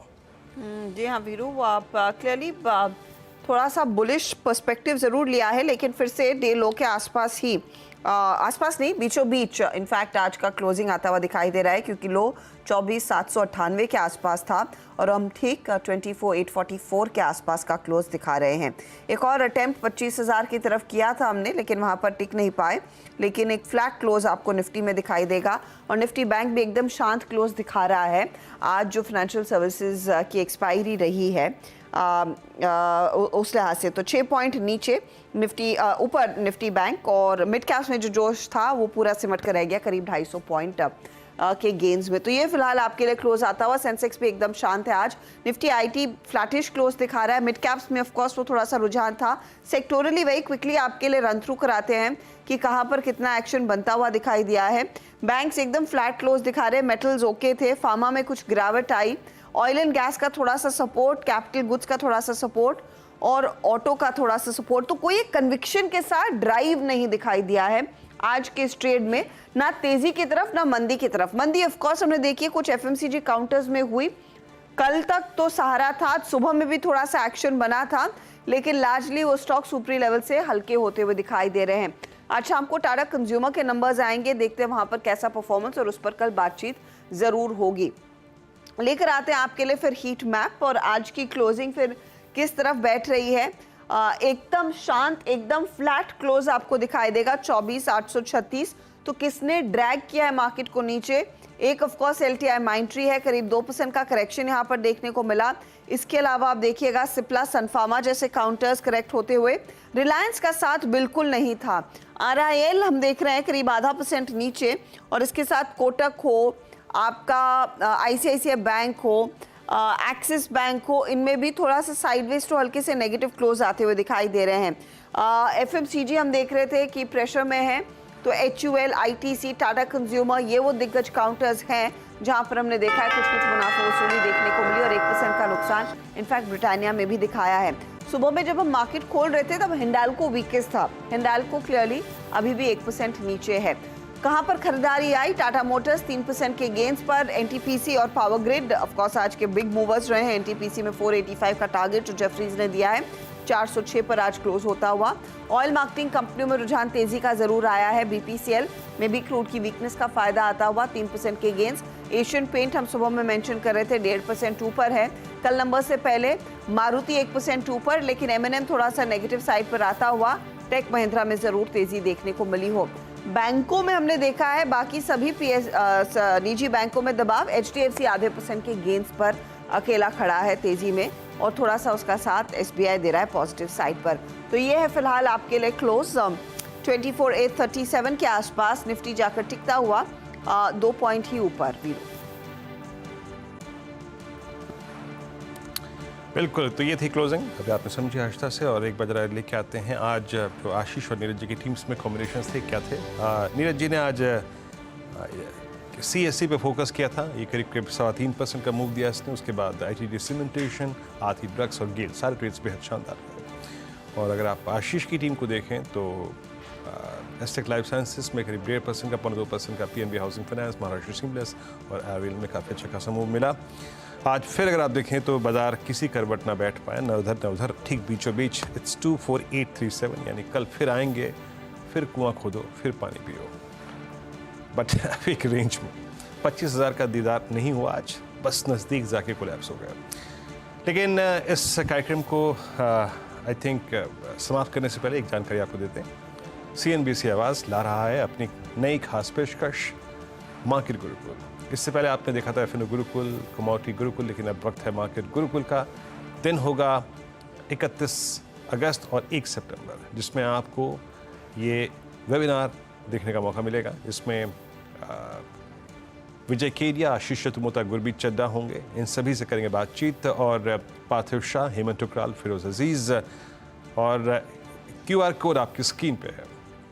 इस कार्यक्रम में, इस श्रृंखला में मार्केट गुरुकुल में सिर्फ टेक्निकल्स और डेरिवेटिव्स तक बात सीमित नहीं रहेगी। इसमें हम fundamental analysis, IPO market, art of portfolio creation, derivatives and technicals सब समझेंगे। तो जुड़ जाइए इस खास पेशकश के साथ 31 अगस्त 1 सितंबर को। QR कोड आपकी स्क्रीन पर। फिलहाल मुझे और हर्षदा को दीजिए इजाज़त, और कल सुबह एक बार फिर से वेडनेसडे को और मॉर्निंग कॉल और मुनाफे की तैयारी में होगी मुलाकात। नमस्कार।